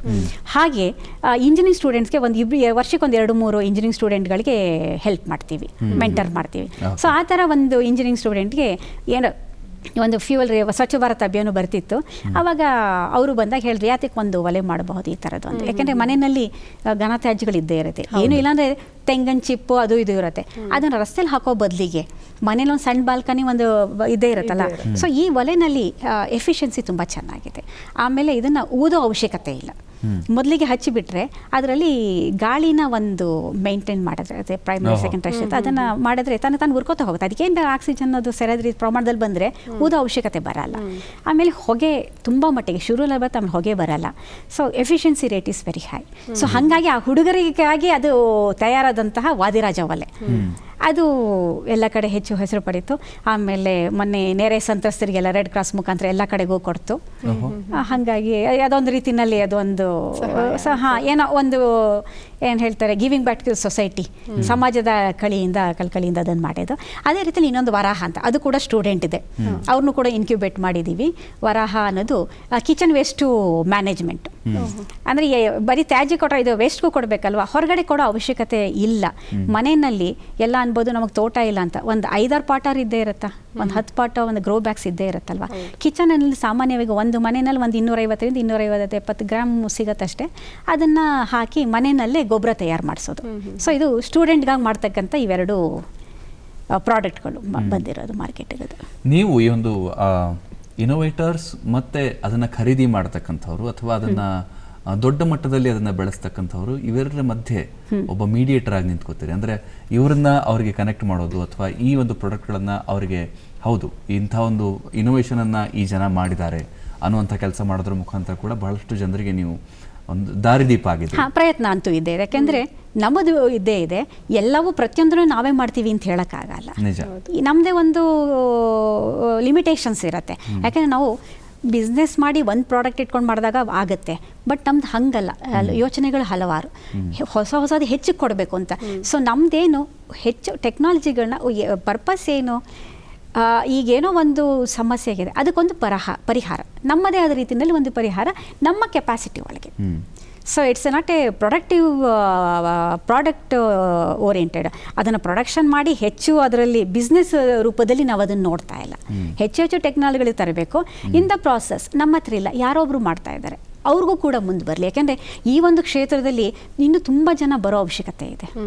ನಾಟ್ ಓನ್ಲಿ ಧರ್ಮ ಟೆಕ್ನಾಲಜಿ ಇನ್ನೂ ಹಲವಾರು ಬಂದಾಗ, ಯಾಕೆಂದರೆ ಮುಂದಕ್ಕೆ ಈಗ ನಮಗೂ ಕೂಡ ಕಾರ್ಮಿಕರ ಸಮಸ್ಯೆ ಸಿಗೋದು ತುಂಬ ಕಷ್ಟ, ಬಂದರೂ ಕೂಡ ಉಳಿಯೋದಕ್ಕೆ ಏನಾಗುತ್ತೆ, ಈ ಥರ ಮಾಡೋದಕ್ಕೆ ಮನಸ್ಥಿತಿ ನಮ್ಮ ಜೊತೆ ಮ್ಯಾಚ್ ಆಗಬೇಕಾಗತ್ತೆ. ಬಟ್ ಒಂದ್ಸರಿ ಬಂದಿದ್ದವರು ನನ್ನ ಜೊತೆಗೆ 10 ವರ್ಷದಿಂದ ಇರ್ತಾರೆ.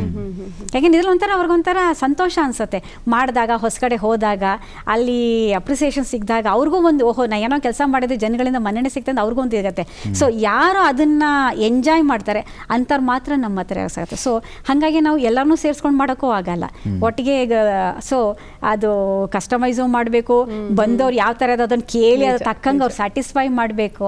ಸೊ ಈ ಒಂದು ಪ್ರಾಸೆಸ್ಸಲ್ಲಿ ನಮ್ದು ಎಷ್ಟಾಗತ್ತೆ. ಸೊ ಈ ಥರ ಈ ನಿಟ್ಟಿನಲ್ಲಿ ಯಾರ್ಯಾರು ಮಾಡ್ತಾ ಇದ್ದಾರೆ, ನಮ್ಮ ಉದ್ದೇಶನೂ ಅದೇ ಆಗಿರೋದ್ರಿಂದ ಯಾವಾಗಲೂ ಕೂಡ ಅವ್ರಿಗೂ ಕೂಡ ಏನು ಮಾಡಬಹುದು ಅಂತ ಒಂದು ಮೆಂಟರಿಂಗ್ ಆಗಿರ್ಬೋದು, ಹ್ಯಾಂಡ್ ಹೋಲ್ಡಿಂಗ್ ಆಗಿರ್ಬೋದು. ಈಗ ಒಂದು ತಿಂಗಳ ಹಿಂದೆ ಪುತ್ತೂರಿನಲ್ಲಿ ಒಬ್ಬ ಮಹಿಳೆ ಒಂದು ಕೋತಿಗಳು ಬಾಳೆಗೊನೆ ತುಂಬ ತಿನ್ನತ್ತಲ್ಲ, ಅದಕ್ಕೊಂದು ಏನೋ ಕೇಜ್ ಥರ ಏನೋ ಮಾಡಿದ್ರು. ನನ್ನನ್ನು ಮತ್ತು ಡಾಕ್ಟರ್ ವಿಠಲ್ ಇಬ್ಬರು ಅಲ್ಲಿ ಒಂಚೂರು ಆ ಒಂದು ಇನೋವೇಷನ್ದಲ್ಲಿ ಏನಿದೆ ನೋಡಿ ಅದೊಂದು ಏನೋ ಕಾಂಪಿಟೇಷನ್ ಥರ ಇಟ್ಟಿದ್ರು, ಕರೆದಿದ್ರು. ಸೊ ಅದನ್ನು ಈ ಮಹಿಳೆ ಜನ ತೆಗೆದುಕೊಂಡು ಅದನ್ನು ಈಗ ಮಾರ್ಕೆಟಿಗೆ ಯಾವ ಥರ ಬಿಟ್ಟರೆ ಒಳ್ಳೆಯದು, ಸೊ ಕಾಸ್ಟಿಂಗ್ ಯಾವ ಥರ ಇರಬೇಕು ಎಲ್ಲನೂ ಹ್ಯಾಂಡ್ ಹೋಲ್ಡಿಂಗ್ ಮಾಡಿ ಈಗ ಆಲ್ಮೋಸ್ಟ್ ಪ್ರಾಡಕ್ಟ್ ರೆಡಿ ಆಗಿದೆ ಈಗ. ಅಲ್ಲ, ನೀವು ಹೇಳಿದಾಗೆ 10 ವರ್ಷ ಅಂತ ಹೇಳಿದ್ರಿ, ನಿಮ್ಮನ್ನ ಒಂದು ಸಂಸ್ಥೆ ಗುರುತಿಸಿದೆ. 10 ವರ್ಷದಿಂದ ಈ ಕ್ಷೇತ್ರದಲ್ಲಿ 10 ವರ್ಷಕ್ಕಿಂತ ಮಿಗಿಲಾಗಿ ಇನ್ನೂ ಹೆಚ್ಚಿನ ಸಮಯ ನೀವು ಈ ಕ್ಷೇತ್ರದಲ್ಲಿ ಕೆಲಸ ಮಾಡಿದ್ರಿ. ಗೋಲ್ಡ್ಮನ್ ಸ್ಯಾಕ್ಸ್ ಸಂಸ್ಥೆ ಒಂದು 10 ವರ್ಷಗಳಿಗಿಂತ ಹೆಚ್ಚು ಈ ಕ್ಷೇತ್ರದಲ್ಲಿ ದುಡಿದಿದ್ದೀರಿ ಅಂತ ಗುರುತಿಸಿದ್ರಿ. ಹೇಗೆ ಅನಿಸ್ತಾ ಇದೆ ಆ ವಿಚಾರವಾಗಿ? ಬಹಳ ಸಂತೋಷ ಅನ್ಸುತ್ತೆ, ಯಾಕೆಂದರೆ ನಾನು ಮ್ಯಾನೇಜ್ಮೆಂಟ್ ವಿಶ್ವದಾದ್ಯಂತ, ಹೌದು, ಕೇವಲ ಭಾರತಕ್ಕೆ ಸೀಮಿತ ಅಲ್ಲ, ವಿಶ್ವದಾದ್ಯಂತ. 2009ರಲ್ಲಿ ಗೋಲ್ಡ್ಮನ್ ಸ್ಯಾಕ್ಸ್ನವರು 10,000 ವುಮೆನ್ ಅಂತ ಹೇಳ್ಬಿಟ್ಟು ಒಂದು ಪ್ರೋಗ್ರಾಮ್ ತಗೊಂಬಂದ್ರು. ಪ್ರಪಂಚದಲ್ಲಿರ್ತಕ್ಕಂಥ 10,000 ಮಹಿಳೆಯರು, ಫ್ಯಾಮಿಲಿ ಬಿಸ್ನೆಸ್ ಆಗಿರಬಾರ್ದು, ಸ್ವತಃ ಶುರು ಮಾಡಿ ಬೇರೆ ಥರ ಅಂದರೆ ರೆಗ್ಯುಲರ್ ಅಲ್ಲದೇನೆ ಏನೋ ಒಂದು ಹೊಸ ಥರ ಏನು ಮಾಡ್ತಾರೆ ಅವ್ರಿಗೊಂದು ಮಾರ್ಕೆಟಿಂಗ್ ಏನು ಯಾವ ಥರ ಏನು ಮ್ಯಾನೇಜ್ಮೆಂಟ್ ಅವರು ಎಕ್ಸಿಕ್ಯೂಟಿವ್ ಟ್ರೈನಿಂಗ್ ಪ್ರೋಗ್ರಾಮ್ ಅಂತ ಒಂದು ಮಾಡೋದು. It's a scholarship based. So 2009ರಲ್ಲಿ ಇಂಡಿಯಾದಲ್ಲಿ ಒಂದು 2ನೇ ಬ್ಯಾಚ್ಗೆ ಸೆಲೆಕ್ಟ್ ಆಗಿದ್ದೆ, ISB ಹೈದರಾಬಾದಲ್ಲಿ.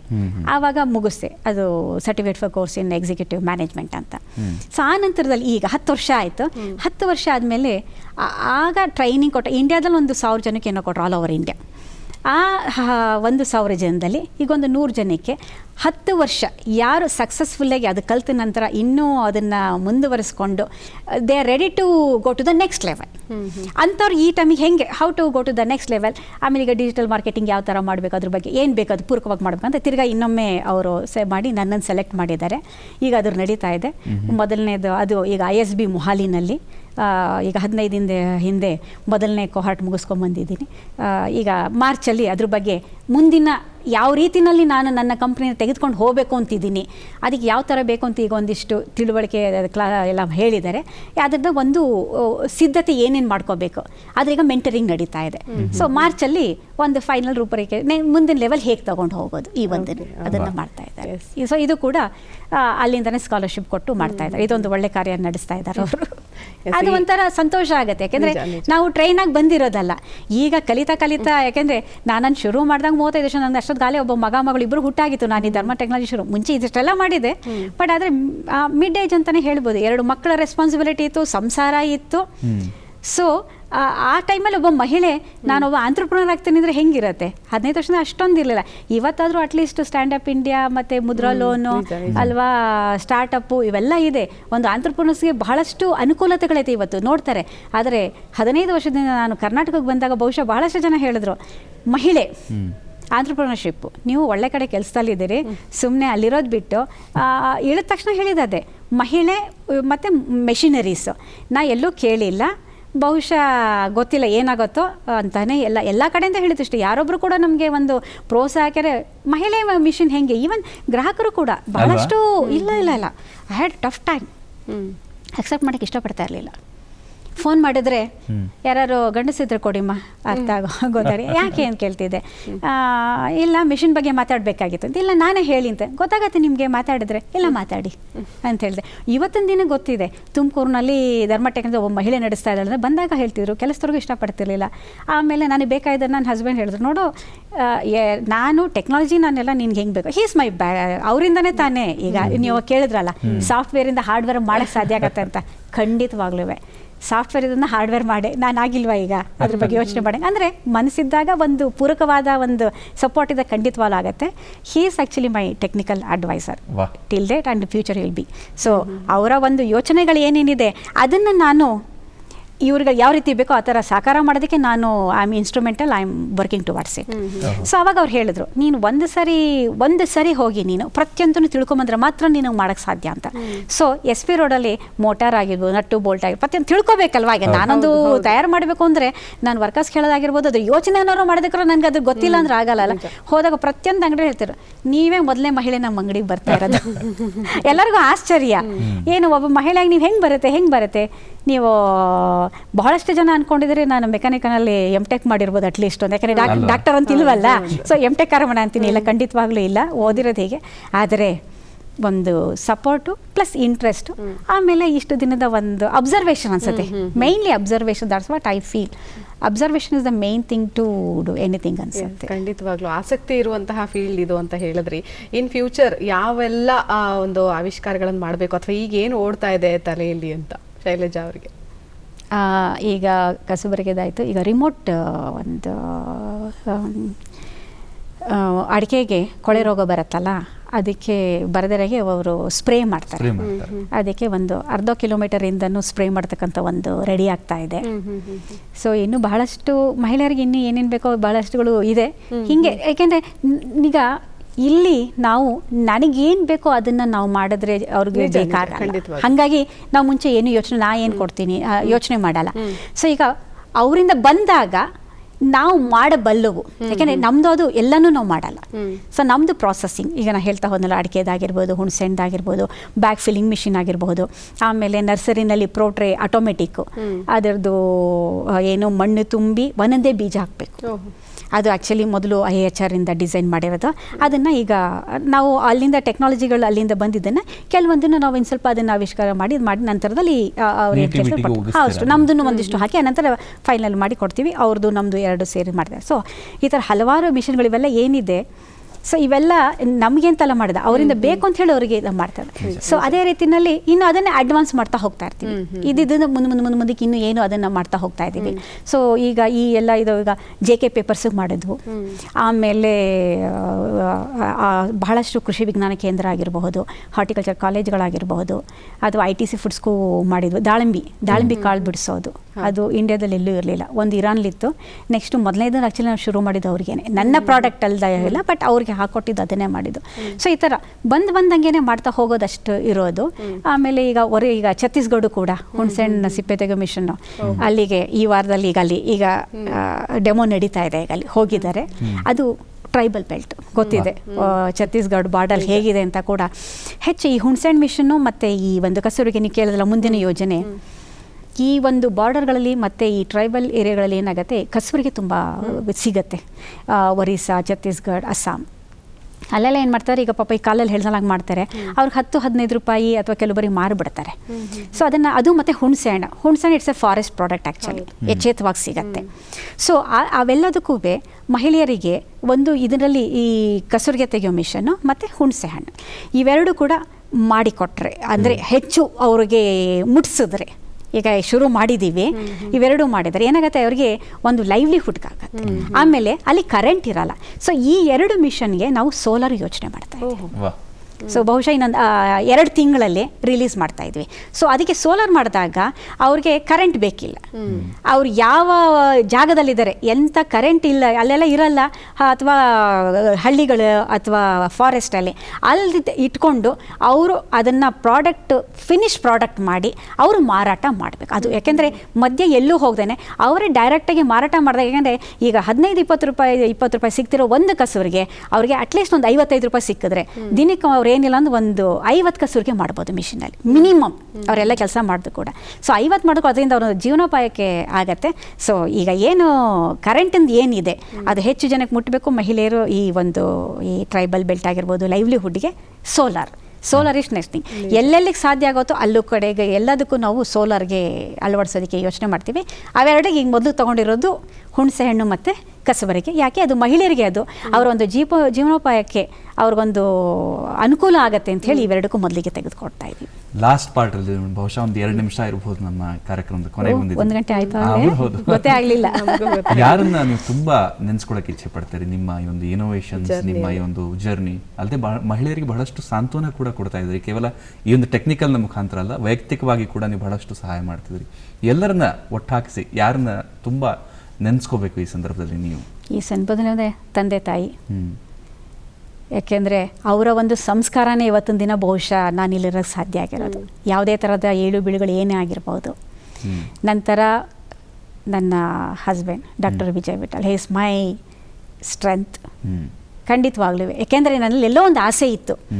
ಆ ಆಸೆನ ಅದಕ್ಕೊಂದು ರೂಪ ಕೊಟ್ಟು ಇವತ್ತೊಂದು ದಿನ ಈ ಎಲ್ಲದ್ರ ಮುಂದೆ ಇವತ್ತು ನಾನು ಏನೇನೋ ಈಗ ನನಗೆ ಎಷ್ಟು ಅವಾರ್ಡ್ಗಳು ಬಂದಿರ್ಬೋದು, ಸ್ಟೇಟು, ಇಂಟರ್ನ್ಯಾಷನಲ್, ಅಥವಾ ಶಿಕಾಗೋಗೆ ವರ್ಲ್ಡ್ ಹಿಂದೂ ಕಾಂಗ್ರೆಸ್ಗೂ ಕೂಡ ಇಂಡಿಯಾದಿಂದ ನನ್ನೊಬ್ಬಳನ್ನ ಸೆಲೆಕ್ಟ್ ಮಾಡಿದ್ದು, ಇಷ್ಟೆಲ್ಲ ಇದಕ್ಕೂ ಬರೋದು ಕಾರಣ ಆಗಿರ್ಬೋದು. ಬಹುಶಃ ನನ್ನಲ್ಲಿ ಒಂದು ನಂಬಿಕೆ ಇಟ್ಟು ನೀನು ಮಾಡ್ತೀನಿ ಅಂತ ಹೇಳಿ 2 ವರ್ಷ ಟೈಮ್ ಕೊಟ್ರಲ್ವಾ, ಅವರ ಒಂದು, ಯಾಕೆಂದರೆ ಕೊಡಬೇಕು ಅನ್ನೋ ಏನೋ ಒಂದು ಯಾಕೆಂದರೆ ನಾನು ತುಂಬ ಆಸೆ ಇದೆ, ನೋಡೋಣ ಮಾಡ್ತಾಳೆ, ನಾನು ಸಪೋರ್ಟ್ ಕೊಡ್ತೀನಿ. ಸೊ ಅದು ಅವ್ರು ಖಂಡಿತವಾಗ್ಲೂ ನನ್ನ 2 ಮಕ್ಕಳು, ಮಗ ಮತ್ತು ಮಗಳು.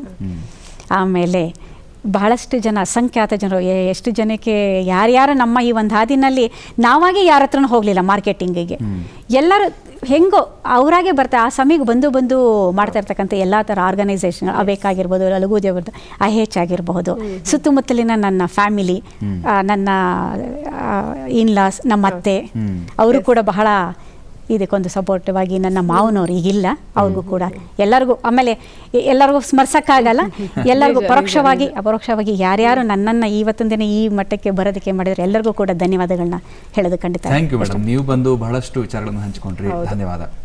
ನಿಮ್ಮಿಬ್ಬರಿಗೂ ಕೂಡ ಧನ್ಯವಾದಗಳು. Thank you. ವೀಕ್ಷಕರೇ, ಮುಂದಿನ ಸಂಚಿಕೆಯಲ್ಲಿ ಮತ್ತೊಬ್ಬ ವಿಶಿಷ್ಟ ಅತಿಥಿಯೊಂದಿಗೆ ನಿಮ್ಮನ್ನು ಭೇಟಿಯಾಗ್ತೀವಿ. ಅಲ್ಲಿವರೆಗೂ ನಮಸ್ಕಾರ.